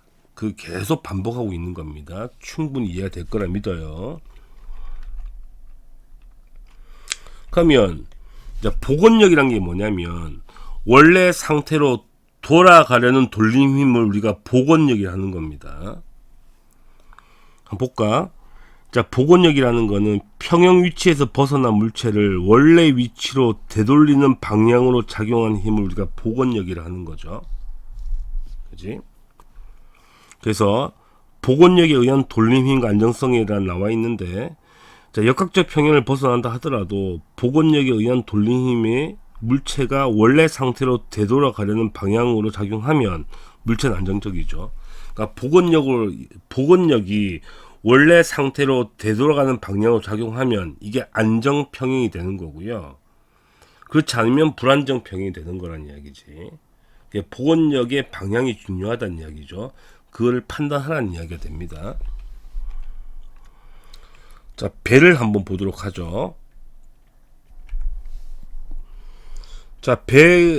배가 기울어져도 원래로 돌아오잖아. 그걸 해석해 보자는 이야기야.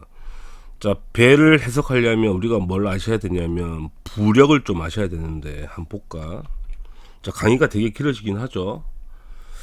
너무 자세하게 해서 그런가? 우리가 물 위에 물체가 떠 있다고 보시자고요. 그럼 일단 물체의 중력은 무게중심은 가운데 있겠죠. 무게중심, 이게 무게중심이야. 이건 변하지 않는 값이야. 자, 무게중심은 항상 변하지 않습니다. 그러니까 물체를 기울여도 변하지 않는 게 무게중심이야. 자, 부력이 뭐냐면 부력 들어봤죠? 그치? 물체를 위로 받친 힘이야. 유체가, 물 같은 유체가 물체를 위로 떠받치는 힘을 부력이라 하는데, 자, 부력의 크기는 어떻게 계산되는 거냐면 이만큼 물이 차 있잖아. 물이 넘친 거 아니야. 잠겨 있으니까. 이만큼 물이 넘친다 보시고 이 넘치는 물의 무게만큼이 부력이 되는 거야. 이해하시겠죠? 그러니까 배가 물에 잠겨 있으면 그 배가 물에 잠긴 만큼 물이 넘칠 거 아니야. 그 넘친 물의 무게만큼을 우리가 부력의 크기가 되는 거고, 당연히 부력의 중심은 이쯤 있겠죠. 이쪽이 부력의 중심입니다. 자, 부력의 중심을 우리가 다른 말로 뭐라 하냐면 부심이라고 하는 거예요. 뭐 중요한 내용은 아니고요. 그럼 이 물체를 기울여 보자는 거야. 기울였다 치자고 이런 식으로. 잠겼어. 이만큼 잠긴 거야. 기울여서. 근데 중요한 거는 무게 중심이 변하지 않는다는 이야기죠. 근데 부력의 중심, 부심은 변한다는 이야기예요. 왜? 오른쪽이 훨씬 많이 잠겼잖아. 그래서 부심은 이동합니다. 이런 식으로. 자, 부력의 중심은 이동한다고. 아시겠습니까? 그러면 이 잠겼을 때 물체의 회전축을 어떻게 설정할 거냐면, 원래 부력의 중심을 직선을 만들고 이렇게 만들어졌겠죠. 그 다음에 새로운 부력의 중심이 있을 거 아니야. 똑같이 직선으로 연장선 꺼서 이 만나는 점이 있죠. 이게 회전축이 되는 거라고. 그렇게 해석하시면 된다는 이야기야. 이해하시겠죠? 그럼 해석해 보자는 이야기야. 자, 이 왼쪽 같은 경우는 어떤 경우냐면, 원래 그러니까 부력은 원래 똑바로 서 있을 때는 부력이 여기 있었겠죠. 중심이. 이게 연장선이 되는 거고요. 오른쪽 기울어졌기 때문에 부력의 중심이 오른쪽 같다는 이야기죠. 이게 연장선 꺼서 이 가운데 있죠. 이 가운데가 회전축이 되는 거야. 그러면 중력이라는 거, 무게중심의 그러니까 중심이 여기 있다는 이야기죠. 회전축의 왼쪽에 있기 때문에 이 중력에 의한 돌린 힘이 무슨 방향이야? 시계 반대 방향이기 때문에 원래로 돌아가려 하죠. 원래 방향으로 복원력이 생긴다는 이야기야. 그래서 안 넘어진다는 이야기가 되는 거고. 이해하실지 모르겠네. 두 번째는 물체를 많이 실어서 무게중심이 올라가 있죠. 마찬가지야. 원래 부력은 여기 있었겠지. 부력의 중심이. 직선을 만들고 새로운 부력의 중심이 오른쪽 갔을 거 아니야. 또 만들면 회전축이 여기 있는 거라고. 여기 회전축. 그러니까 회전축의 오른쪽에 중력의 중심이 있는 거잖아. 무게중심이. 그럼 이놈의 돌림 힘은 이 방향으로 작용하죠. 시계 방향으로 작용하니까 이 방향이면 쓰러지겠죠. 그러니까 배가 쓰러진다. 자, 결론은 뭐라는 이야기야? 무게중심이 높으면 불안정하다는 이야기지. 무게중심을 최대한 낮춰야지 안정하다. 그래서 우리가 배 같은 경우는 밑에 물을 채우죠. 평형수학을 해서 물을 채워서 최대한 무게중심을 낮추게 됩니다. 우리가 배를 연구할 건 아니기 때문에 대략적으로 알고 계시면 된다고. 알겠어? 그렇게 해석하시면 됩니다. 자, 오뚜기를 한번 봅시다. 똑같은 거야. 자, 오뚜기는 밑에가 무겁거든. 그래서 무게중심이 밑에 있어. 또 밑에 있죠. 이런 식으로. 자, 무게중심의 위치는 변하지 않는다는 이야기야. 그러니까 오뚜기를 내가 약간 오른쪽으로 기울이게 되면, 기울였죠. 오른쪽으로 기울이면, 자, 회전축이 여기 있죠. 회전축의 왼쪽에 있기 때문에 중력이, 이 중력에 의해서 돌린 힘이 무슨 방향으로, 이런 방향으로, 이 방향이지. 그러니까 이 방향, 시계의 반대 방향으로 작용하기 때문에 이게 복원력으로 작용하겠죠. 그래서 시계의 반대 방향 돌기 때문에 원래 자리로 돌아온다는 이야기야. 이해하시겠죠?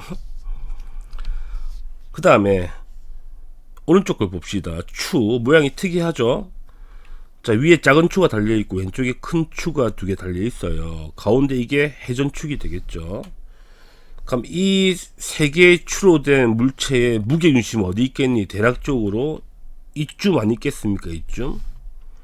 쌤 어떻게 알 수 있냐면 아까 이야기했죠. 실을 매달아 보면 되는 거야. 가운데 이렇게 생겼단 말이야. 이렇게 큰 게 달려 있죠. 여기 실을 매달면 이렇게 바로 서 있겠죠. 그래서 연장선 끄면 이렇게 될 것이고, 여기다 실을 매달아 볼까? 이게 매달아서 이놈이 어떻게 생기겠니? 약간 기울어져 있겠죠. 이런 식으로 이렇게 섰겠죠. 매달려 있으면 그렇잖아. 연장하게 되면 그렇지, 이쯤 만날 거 아니야. 그 대충 이쯤에 무게중심이 생긴다는 이야기야. 실을 매달아 보면 대충 위치를 알 수 있다고. 그러니까 무게중심이라는 거는 물체 바깥에도 존재할 수 있다는 이야기야. 그치? 우리가 도너츠 모양을 보게 되면 이 도너츠야.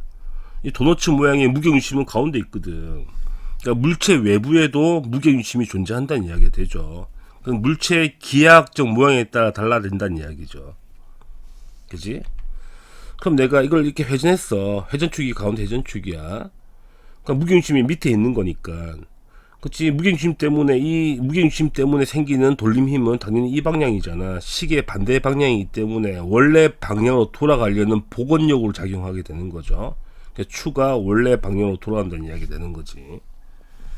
그치? 그러니까 직관적으로 이해할 수 있는 거야, 그냥. 무게중심 위치만 잘 찾으면, 회전축과 무게중심 위치만 잘 찾으면 이놈이 원래 돌아올지 아니면 돌아오지 않을지를 대략적으로 판단이 가능하다는 이야기가 됩니다. 판단마시면 문제를 다 풀어낸다는 이야기야. 문제 몇 번 풀면 다 풀 수 있어. 어렵지 않다. 자, 거의 다 끝나가죠. 자, 구조물의 안정성을 높인 예가 있는데, 자, 피사의 사탑이 왜 안 넘어지겠니? 이 밑에가 회전축이 될 것이고요. 무게중심이 왼쪽에 있겠죠. 대충 이쯤 이따 치면 일로 작용하니까 돌림 힘이 시계의 반대 방향일 거니까 복원력으로 작용하니까 안 넘어지겠죠. 그치? 근데 만약에 무게중심이 이쪽에 있으면 당연히 일로 넘어지겠죠. 그치? 회전축을 기준으로 오른쪽에 있으면 당연히 시계 방향으로 돌림이 작용할 거 아니, 넘어지겠죠. 이런 거 판단하시라고. 어렵지 않습니다. 그 다음에 당연히 넘어지지 않으려면 이 바닥이 넓어야 되는 건 당연한 거고요. 바닥이 넓을수록 당연히 안정하죠. 안정 평형을 유지할 수 있죠. 그거 이야기하는 거다. 이제 완자쌤 비법 특강 한번 풀어보도록 하겠습니다. 거의 다 끝나갑니다. 조금만 힘내봅시다. 저도 힘드네요. 말하는 게 쉽지 않습니다. 자, 비법 특강에서는 계산을 한번 해보자는 이야기죠. 계산을 하는 연습을 좀 해보도록 하죠. 자, 일단은 그림이 제시되어 있는데 이 그림을 잘 보시면 설명을 해보겠습니다. 자, 막대 길이가 그림에 잘 나와 있고, 그치? 위치가 0일 때, 자, 위치가 0일 때라는 거는 이 물체가 여기 있을 때를 말하는 거죠. 이때 A와 B에 걸리는 수직 항력이 나와 있는 거예요. 받치는 힘이 나와 있는 거고요. 그 다음에 이 물체를 M으로 이만큼 이동했을 때, X만큼 이동했을 때 이 A와 B가 받치는 힘의 크기가 또 나와 있죠. 우리는 뭘 구할 거냐면 이 Y와 X의 길이를 구해내라는 이야기 됩니다. 그럼 첫 번째 어떤 작업을 할지 한번 봅시다. 힘의 평형을 구해야 되는데 한번 구해보도록 하죠. 자, 이 스몰 m 질량이 여기 있을 때, 이 위치 0에 있을 때를 가지고 힘의 평형을 구해봐요. 힘을 전부 뜯어내야 되는 거거든. 일단은 A가 받치는 게 이만큼이잖아. 그럼 A는 위의 방향으로 방향이 매우 중요하다. 위의 방향으로 4분의 3 mg만큼 버티는 거고요. B도 위의 방향으로 20분의 9 mg만큼 버티는 거고, 이 막대기는 아래 방향으로 힘이 작용하죠. 라지 mg만큼 무게가 작용하고, 이 스몰 m도 아래 방향으로 힘이 작용하죠. 스몰 mg만큼 작용하죠. 그러면 아래 방향 힘 스몰 mg하고 더하기 아래 방향 힘 라지 mg는 뭐랑 똑같아야 돼? 윗방향의 힘 4분의 3 mg하고 윗방향의 힘 20분의 9 mg하고 같아야지 이게 R자인 평형이 되는 거라고. 힘의 평형 계산한 거야. 그러면 G를 약분시키고요. 계산합시다. 좌변이 스몰 m 더하기 라지 m이 될 거고요. 우변은 4분의 3m에다가 29분의 9m을 더하면, 이 두 개를 더하게 되면 얼마 되죠? 20분의 24m이 되죠. 넘기게 되면 스몰 m이라는 거는 질 날리게 되죠. 이렇게 20 얼마가 돼?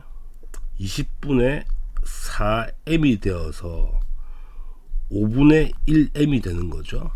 자, 스몰 m을 라지 m으로 계산한 거죠. 이 물체의 질량은 5분의 1 m이라고 구했다는 이야기야. 이게 첫 번째 스몰 m을 라지 m으로 표현한 거죠. R자 힘이 0인 걸 이용해서.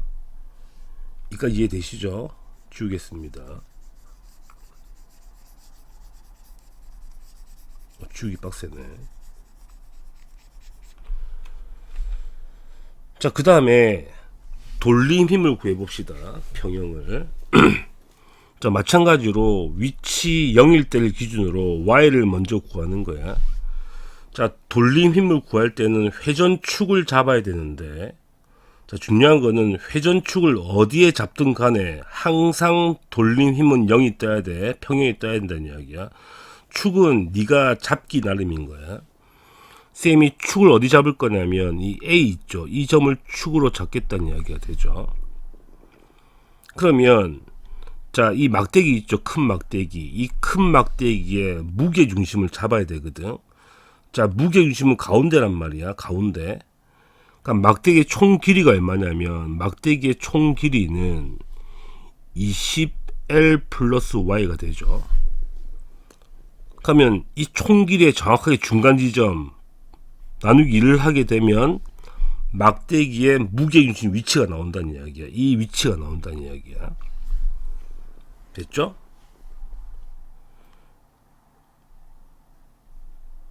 됐죠? 그러면 축에서 얼마나 떨어지는지 이거 구해야 될 거 아니야. 이 막대기의 무게중심이 이쯤 있는데 이 축에서 얼마나 떨어져 있냐고. 축에서가 중요한 기준이 축에서가 중요한 거니까. 하면 20L 더하기 Y에서 이거에서 이걸 빼면 되죠. 그래서 이 거리는 어떻게 계산할 거냐면 2분의 20L 더하기 Y에다가 Y를 빼면 되게 되죠. 그러면 10L 빼기 얼마야? 빼기 2분의 1 Y가 됩니다. 따라서 이 거리가 10L 빼기 2분의 1 Y가 되는 거야. 그러니까 이해되시죠? 그 다음에 돌림의 방향을 설정하는 거야. 잘 보시면 이 막대기가 아래로 이제 당길 거 아니야. 그러면 축이 A 쪽에 있으니까 이 막대기의 무게중심에 의한 돌림 힘의 방향은 무슨 방향이야? 시계 방향이죠. 그래서 시계 방향에 이 방향이 되는 거고, 이 돌림의 크기는 힘이 mg가 되고요. 거기다가 뭘 곱하는 거야? 거리를 곱하는 거죠. 10L 빼기 2분의 1 Y를 곱하면 이게 돌림 힘이 되는 거고, 그 다음에 스몰 m은 축에 있기 때문에 돌림 힘을 계산할 필요가 없죠. 축에 있는 거는 돌리는 힘이 발생하지 않는 거니까. 그 다음에 이 힘을 고려해야 되겠죠. 이 막대기 B가, 그러니까 이게 뭐라 해야 돼, 이거. 그지? B가 받치는 힘은 위로 작용하는 거잖아. 그 힘의 크기가 2분의 9 mg고요. 위로 작용하니까 돌리는 힘은 이 방향이 되겠죠. 시계 반대 방향이 됩니다. 그래서 이 힘의 크기는 시계 반대 방향이 되고요. 크기 구하기, 돌림의 크기는 힘의 크기가 20분의 9 mg에다가 축에서 거리가 20L이거든. 여기다가 20L을 곱하면 되는 거죠. 이거 두 개밖에 없죠. 돌림 힘은. 이게 같아야지 평형이 되는 거라고. 약분하면 20 없어질 거고 G도 없어지겠네. 이런 식으로. 자, M도 없어집니다. 이런 식으로. 좌변은 10L 빼기 2분의 1 Y가 되고요. 우변은 9L이 되는 거죠. 따라서 2분의 1 Y가 L이 되어서 Y의 길이는 2L로 구할 수가 있죠. 그러니까 축은 네가 잡기 나름인 거야. 편한 데 잡으면 좋겠죠. 편한 데 잡으면. 여기 잡는 것보다 여기가 편하다고. 여기 잡게 되면 이 스몰 m의 돌림이까지 계산해야 되는 거니까 불편하잖아. 계산이 많아지는 거니까. 이까지 이해되시죠? 이제 지우겠습니다. 그러니까 우리가 구한 거는 지금 Y까지 구한 거야. 아이고야.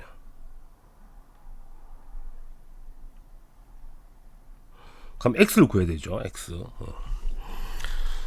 자, 현재 Y의 길이가 2L로 구했습니다. 그럼 전체의 길이가 22L이 되는 거고요. 그치? 무게중심의 무게가 mg가 되고 이 스몰 m의 무게는 5분의 1 m이라 그랬습니다. 이렇게 이제 x를 구합니다. 여기 있는 거죠. 물체가. 그치? 그럼 축을 똑같이 a로 잡겠다는 이야기야. 축을 여기 축을 잡겠다는 이야기야. 이제 그럼 이놈은 필요가 없죠. 축에 있는 거니까 이놈은 고려하면 되거든. 자, 물체를 일로 옮겼을 때 B의 수직 항력은 2분의 1 mg가 되는 거야. 그 다음에 여기서 거리가 얼마죠? 그지? 이게 전체가 22L이기 때문에 이 반의 거리가 11L이 될 거고요. 그 다음에 여기가 2L이기 때문에 이게 9L이 되겠네. 이 거리가 축에서의 거리가 9L이 되는 거죠. 이해되죠? 아까 계산한 거니까. 그럼 이제 돌림 힘을 구하자는 이야기야. 첫 번째 이 무게중심에 의한 돌림 힘은 당연히 이 방향이 되겠죠. 이 방향 시계 반대 방향으로 9L 곱하기 mg가 될 것이고요. 그 다음에 이 작은 물체 있죠. 이 작은 물체도 1로 돌 거 아니야. 돌림 힘이. 이것도 시계 반대 방향이 시계 방향이 되겠죠. 자, 무게는 거리가 얼마냐면 x죠. x 곱하기 무게가 5분의 1 mg가 될 거고요. 이게 전부 다 시계 방향이고, 그 다음에 이놈의 돌림힘은 1로 돌겠죠. 시계 반대로 돌겠죠. 시계 반대로 돌 거고요. 자, 축에서의 거리가 20이잖아. 그래서 20L에다가 곱하기 힘이 2분의 1 mg가 되겠죠. 그럼 돌린 힘을 다 찾은 거잖아. 이 두 개가 시계 방향이고 이게 반시계 방향이죠. 이게 같아야 된다는 이야기야. 그래 평형이 된다는 이야기죠. 그럼 일단 mg 다 날라가죠. 이렇게 다 날라가고요. 산수만 하시면 되겠네. 9L 더하기 5분의 x가 되겠죠. 이게 곱하면 10L이 되겠다는 거죠. 그래서 5분의 x가 L이 되어서 x의 길이 나오죠. 5L로 구할 수 있다. 이렇게 계산하시면 된다고. 그러니까 문자로 돼 있으니까 되게 복잡해 보이지만 숫자로 돼 있으면 간단한 문제거든. 축만 잘 잡고요. 그지? 돌림 방향만 잘 잡으면 쉽게 계산된다는 이야기야. 축은 어떻게 잡을 거다? 네 편한 대로 잡으시면 돼요. 네 편한 대로 잡으시면 됩니다. 아시겠죠? 자, 그럼 문제를 한번 풀어보도록 하겠습니다. 자, 그림에 설명이 잘 되어 있죠. 바로 문제를 풀어봐요. 일단은 A가 받치고 있는 수직 강력이 나와 있네. 얼마 나와 있냐? 윗방향으로 10분의 7mg만큼 받치고 있고요. B는 얼마 받치고 있냐면 여기 받치고 있죠. 2분의 1mg만큼 받치고 있다고 나와 있고요. 그 다음에 이 막대기의 중력은 라지 mg가 될 것이고요. 그 다음에 이 물체의 중력은 스몰 mg가 되겠죠. 그러면 첫 번째 힘의 평형 구해야 되는 거니까 윗방향 힘을 더하면 이게 되고요. 아랫방향 힘을 더하면 이게 됩니다. 이게 같아야 되죠. 산수하시면 되겠네. 그래서 G가 날라갈 거고요. 산수해 봅시다. 이게 두 개 더하면 얼마죠? 10분의 그지? 12m은 m 더하기 라지 m이 되겠네. 그지? 그래서 스몰 m은 빼주면 10분의 2니까 5분의 1m이 되겠다. 그지? 그래서 스몰 m의 질량이 5분의 1m이라고 구할 수 있겠다. 이렇게 되죠. 간단 산수 문제가 되고요. 그 다음에 돌림을 구해야 되는데, 자, 무게중심 위치를 잡아야 되겠죠. 자, 전체 막대기의 길이가 22L이잖아. 그럼 가운데 지점이 11L일 거니까 우리가 축을 A로 잡겠다는 이야기야. 그치? 그러면 이 A에서 이 막대기의 무게 중심까지 거리가 얼마냐면, 그치? 11에다가 1을 빼야 되는 거잖아. 그래서 9L만큼이 되겠다. 이렇게 되는 겁니다. 그래서 읽어보면 막대 전체의 길이가 22L이므로 A가 막대를 받치는 지점에서 막대 무게중심까지 거리가 얼마라고? 9L이라고 계산 가능하죠. 이제 마지막으로 돌림 힘 평형을 계산해야 되겠네. 막대기 A가 축으로 잡은 거죠. 이게 편하니까. 그러면 해보자고. 이 질량은 5분의 1m이야. 그럼 축을 A로 잡게 되면 이 무게중심 때문에 생긴 돌림은 무슨 방향이야? 시계 방향이죠. 그치? 그러니까 시계 방향. 정리할게. 시계 방향으로 라지 mg가 되고요. 그 다음에 이놈 있죠, 이놈. 이 물체도 아래 방향이니까 시계 방향이죠. 축이 A라는 거니까 시계 방향이죠. 그러니까 일단은 물체의 무게중심이 시계 방향인데 힘이 mg고 거리가 9L이잖아. 9L 이렇게 되는 거죠. 그래서 여기다 9L을 곱하면 된다는 이야기야. 이해되겠죠? 그 다음에 이 막대에 의한 무게중심, 막대에 의한 돌림힘, 물체에 의한 돌림힘은 이것도 시계 방향이잖아. 그지? 이건 5분의 1m 곱하기 거리가 x죠. x가 됩니다. 이렇게 mg 이렇게 됩니다. 그래서 이 m이 5분의 1m이라고 구했다는 이야기죠. 이렇게. 그 다음에 이 B가 버티는 힘은 윗방향인 거니까 이 방향 돌겠죠. 반시계 방향이거든. 그 반시계 방향으로 축에서 거리가 20이잖아. 그래서 20L을 곱해주면 된다는 이야기가 되죠. 이제 계산하시면 됩니다. 연립해서. 이 계산하시면 X를 구할 수 있죠. 그래서 X가 5L로 나온다는 이야기야. 그치? 그러니까 축을 A로 잡아서 푼 거죠. 근데 B로 잡아서 푼다 하더라도 답은 똑같이 나온다는 이야기지.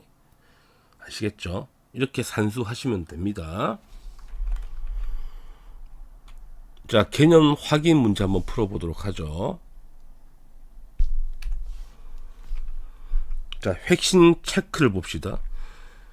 자, 물체의 크기가 같고 방향이 반대인 두 힘이 작용하면 두 힘은 힘의 평형을 이루겠죠. 평형. R점 0일 거니까. 그 다음에 두 번째는 물체에 작용하는 모든 돌림힘의 합이 0인 거니까 이거 뭐겠니? 돌림힘 평형이겠지. 돌림힘 평형. 그죠? 그 다음에 물체의 힘의 평형과 돌림힘의 평을 이룰 때 물체는 역학적 평형에 도달하죠. 역학적 평형에 도달한다. 이거 기억하시면 되고, 그다음 네 번째, 자, 물체가 역학적 평형 상태에서 조금 벗어날 때 힘과 돌림이 작용하여 물체를 원래 상태로 되돌아오게 하는 경우를 우리가 안정평형이라 합니다. 안정평형이라 하죠.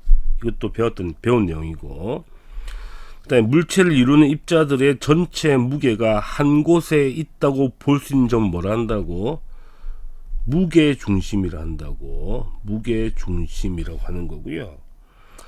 그 다음에 구조물의 안정성을 높이려면 무게 중심을 어떻게 해야 한다고? 낮게 만들어야 되고 바닥면을 넓게 해야 되겠죠. 그 다음에 물체가 평형 위치에서 벗어날 때 물체를 원래 위치로 되돌리는 방향으로 뭐가 작용하는 거야? 복원력이라 하죠. 복원력. 자, 복원력이 작용하면 물체는 안정적이라는 이야기가 되죠. 1번 보겠습니다. 자, 그림은 지뢰의 힘 F를 작용했을 때 물체 W인 물체가 놓여있는 지뢰가 수평을 유지하고 있대. OX 문제입니다. 힘을 구하자는 이야기거든. 간단하죠. 자, BW와 뭐가 같아야 되죠? AF 같아야 됩니다. 그럼 F라는 거는 A분의 BW가 되어서 이거 틀렸죠? 틀린 거고요. 자, B가 일정할 때 A가 클수록 당연히 같은 힘으로 더 무거운 물체를 들 수 있겠죠. 자, 받침점을 회전축으로 할 때 W에 의한 돌림힘, F에 의한 돌림힘의 평형을 이루는 건 맞는 거죠. 그렇죠? 아주 쉬운 문제가 되고요. 그 다음에 2번. 자, 그림은 균일한 직육면체의 막대 한쪽 끝은 받침대로 받치고 있다는 이야기가 되죠. 막대의 무게는 100N에 나와 있고 길이는 4m가 나와 있습니다. 자, 받침점을 회전축으로 한다는 이야기지. 그럼 중력에 의한 돌림 힘의 크기는 얼마냐면 당연히 자, 이 물체의 무게가 100N인데 무게 중심이 딱 가운데 2m에 있을 거 아니야. 가운데 이렇게. 그럼 돌림 힘은 100 곱하기 2니까 200Nm가 되겠죠. 이해되시겠죠? 그 방향은 무슨 방향이야? 이렇게 회전하겠네. 시계 방향이 되겠습니다. 그럼 이놈이 평형이 되려면 받치는 건 위로 받쳐야 되겠는데 반시계 방향으로 돌림 힘이 얼마 나와야 돼? 200이 나와야 되죠. 그러면 이 힘을 F로 잡으면 F 곱하기 이 거리가 4잖아요. 4를 곱하면 200이 나와야 되니까 F는 얼마가 나와야 돼? 50N이 나와야 됩니다. 받치는 힘이 50N이 돼야지 돌림 힘의 평형이 되는 거라고. 간단하죠? 3번 보겠습니다. 자, 그림은 자, 바닥에 자, 그림과 같이 물체에 자, 무게 중심이죠. 자, 무게 중심을 지나는 연직선, 무게 중심을 지나는 연직선이 바닥면을 벗어나면, 그지? 벗어났죠. 바닥면, 원래 바닥면 이쪽이잖아. 벗어나면 중력에 의한 돌림 힘이죠. 돌림 힘이 물체를 넘어뜨리는 방향으로 작용해서 물체가 넘어진다는 이야기가 됩니다. 이것도 간단한 문제가 됩니다. 4번 보겠습니다. 자, OX 문제가 되죠. 1번 힘의 평형이나 돌림의 평형 중 한 가지라도 만족하면 구조물이 평형 상태가 되겠니? 그렇지 않죠. 둘 다 만족해야 된다는 이야기가 되고요. 2번 힘을 가해 물체가 역학적 평형에서 벗어날 경우 무게중심이 낮을수록 원래 상태로 되돌아가기 쉽지 어렵지 않다는 이야기죠. 틀렸습니다. 더 쉬워야 된다. 3번 물체에 작용하는 R점이 0이어도 돌림 힘이 평형을 이루지 않을 수 있죠. 충분히 가능하고요. 4번 타워 크레인으로 작업할 때는 힘의 평형과 돌힘의 평형을 모두 유지해야 되겠죠. 그래야지 안정 평형이 되는 거니까. 그러니까 역학적 평형에 도달해, 그러니까 그 평형을 유지해야 되는 거니까 당연히 모두 도달해야 된다는 이야기가 됩니다. 말이 안 되네, 힘들어서. 자, 거의 다 왔습니다. 이제 대표 문제 풀면 정리가 되겠네. 자, 대표 자료 분석 1번 문제고요. 이제 그림에 설명이 잘 나와 있거든. 우리는 뭘 구할 거냐면 철수의 무게 또는 질량 구할 거고요. 실이 당기는 힘을 구해 보자는 문제가 됩니다. 그지? 결론은 뭐다? 역학적 평형에 도달하고 있기 때문에 이걸 이용하는 이야기가 되죠. 대표적인 계산 문제가 됩니다. 일단은 힘을 다 뜯어 볼 건데 한번 봐요. 첫 번째, 철수의 질량을 모르잖아. 철수의 질량을 우리가 스몰 m이라고 해야 되고요. 그다음 중력 가속도는 10으로 나와 있습니다. 그럼 철수의 무게는 얼마겠니? 무게는 아래 방향으로 10m이 되겠죠. 10m. 그래서 mg가 무게니까 철수의 무게는 10m이 되고요. 아래 방향이 됩니다. 그 다음에 실이 물체를 당길 거 아니야. 실이 위로 당기겠죠. 이 실의 힘, 실의 장력을 T라고 놓자고. 그 다음에 막대기의 무게는 질량이 30kg이기 때문에 막대기의 무게는 아래 방향으로 300N이 될 거고요. 그 다음에 A가 받치는 수직 항력은 나와 있을 거거든. 600 나와 있죠. 이 받치는 힘이 윗방향으로 600N이라고 나와 있습니다. 그치? 자, 첫 번째 무엇을 구할 것인가? 힘의 평형을 구하자. 일단은 아랫방향을 찾아보면 아랫방향 힘이 철수의 무게 아랫방향이죠. 이게 10m이고 그 다음에 막대기의 무게 300N이잖아. 아랫방향으로 300N이 되고요. 자, 단위는 생략하겠습니다. 이렇게. 아이고야. 그 다음 윗방향 힘은 두 가지죠. 윗방향 600이죠. 받치는 게 600이고요. 600N. 그 다음에 T가 되겠죠. 윗방향 T가 됩니다. 그럼 이 두 개 더한 거랑 이 두 개 더한 게 같아야지 평형이 되는 거잖아. 식을 하나 만든 거야. 식을 정리하면 10m 더하기 300은 600 더하기 T가 되는 거예요. 그치? 따라서 10m에다가 T를 빼게 되면 300이라는 식을 하나 만들어 놓고, 자, 두 번째는 이제 뭐 할 거냐면 돌림 힘이죠. 돌림 힘의 평형을 구해야 돼요. 돌림 힘의 평형이라고. 자, 일단은 봐봐. 축을 어디 잡느냐가 중요하거든. 축을 A로 잡을 수도 있고 B로 잡을 수 있어. 어디가 편하냐면 일단 B가 편하죠.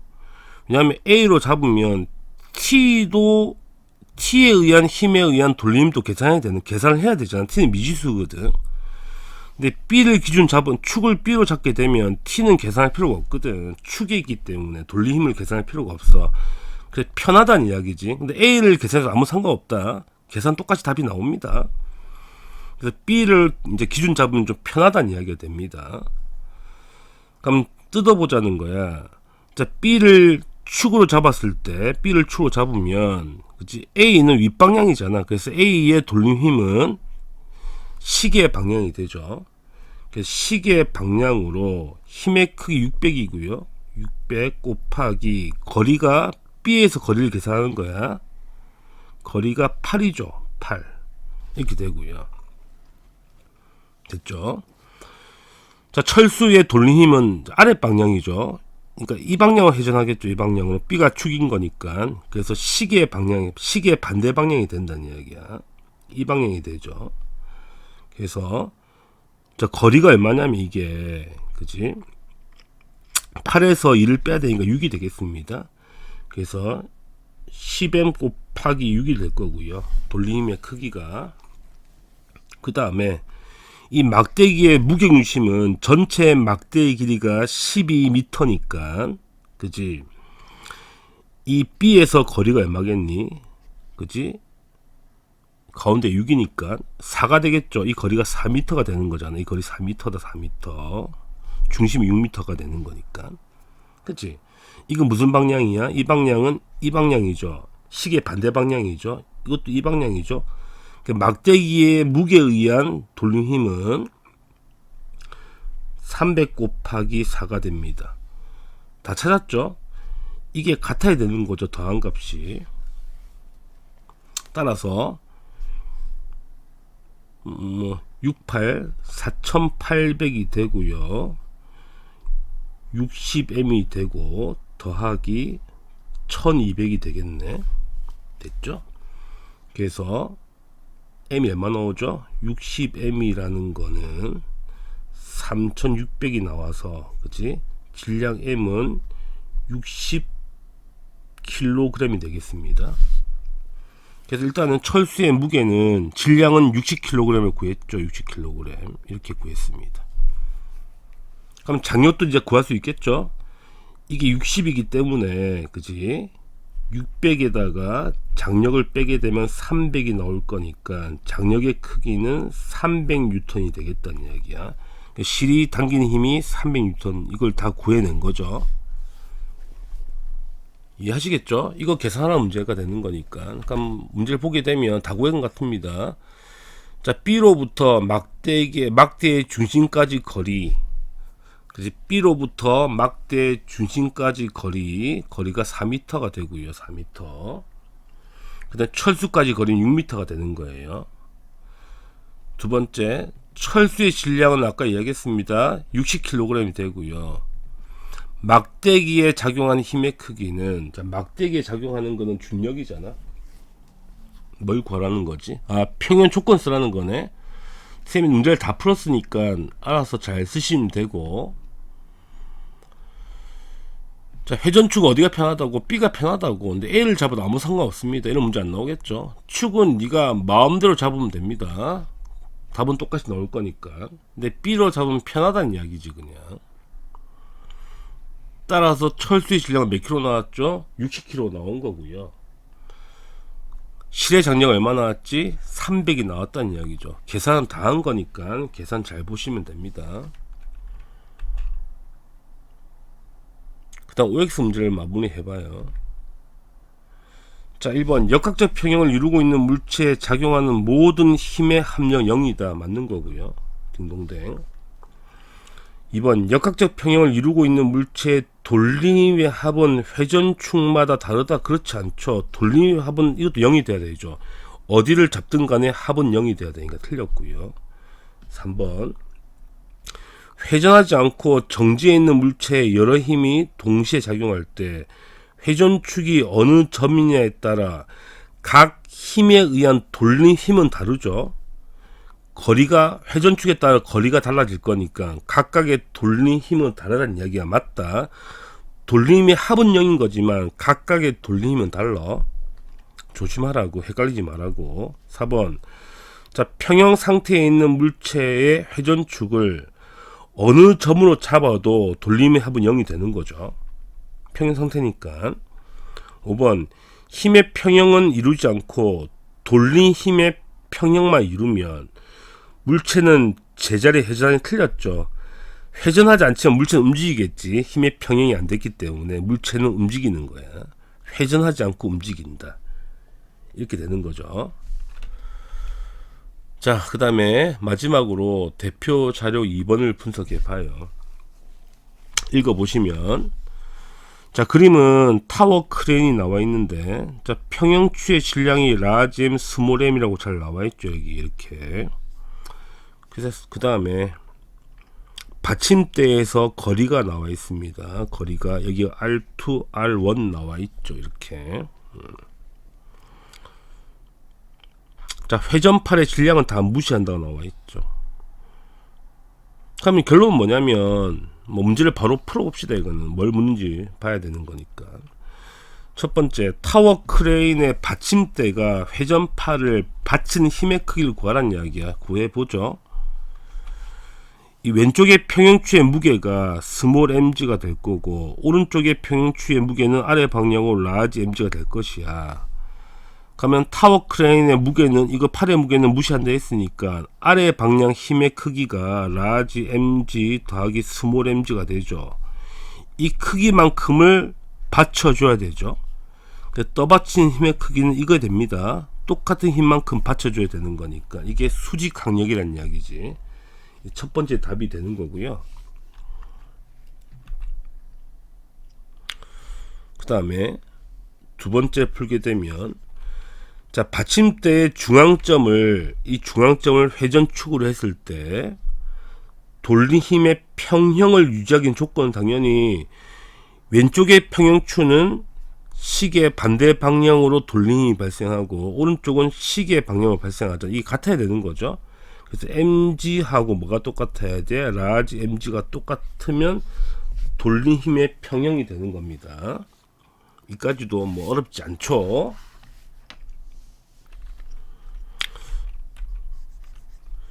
자, 그 다음에 자 3번 구조물이 역학적 평형을 이루기 위한 조건은 아까 계속 반복하는 거지만 첫 번째가 힘의 평형이고 두 번째가 무슨 평형이야? 돌린 힘의 평형이 돼야 되죠. 두 개 쓰면 답이 되는 거예요. 알아서 쓰시면 됩니다. 자, OX 문제입니다. 자, 정지한 구조물에 작용하는 R자임이 0이면 구조물의 무게중심은 정지 상태를 유지한다. 자, 정지한 구조물에 작용하는 R자임이 0이니까 당연히 정지 상태 유지하겠죠. 회전한다 하더라도 정지 상태 유지하는 거지. 구조물 자체는. 맞죠? 그 다음에 2번 타워 크레인에서 받침대를 회전축으로 할 때 평형추와 물체에 작용하는 중력에 의한 돌림의 방향은 같니? 평형추는 이 방향 돌림이고 그치? 물체는 이 방향인 거니까 서로 반대 방향이잖아. 틀렸다는 이야기가 됩니다. 3번 힘의 평형이 이루어지지 않는 건물이라도 돌린 힘의 평형을 만족해야지 안정적이다. 말이 안 되죠. 둘 다 평형을 해야지 안정적인 거야. 4번 돌린 힘의 평형이 약간 깨지더라도 자, 복원력이 작용하면 원래 상태로 되돌아갈 수 있는 구조물은 안정적이 맞는 표현이고요. 이거는 5번 수평면에 놓인 구조물이 기울어졌을 때 무게중심의 작용선이 바닥면을 벗어나면 복원력이 작용하지 않죠. 벗어났으니까. 그래서 원래 상태로 돌아오지 않습니다. 틀린 표현이 됩니다. 자, 일단은 다 정리했고요. 그치? 오래 동안 수업을 했네. 빡시네요. 거의 2시간 가까이 걸렸는데. 그치? 너무 자세히 하다 보니까 오래 걸린 것 같고요. 다들 열심히 공부하시고, 그치? 다음 강의에서 뵙겠습니다. 자, 들어준다고 너무 고생하셨어요. 다음 시간에 뵙겠습니다. 다음에 뵐게요.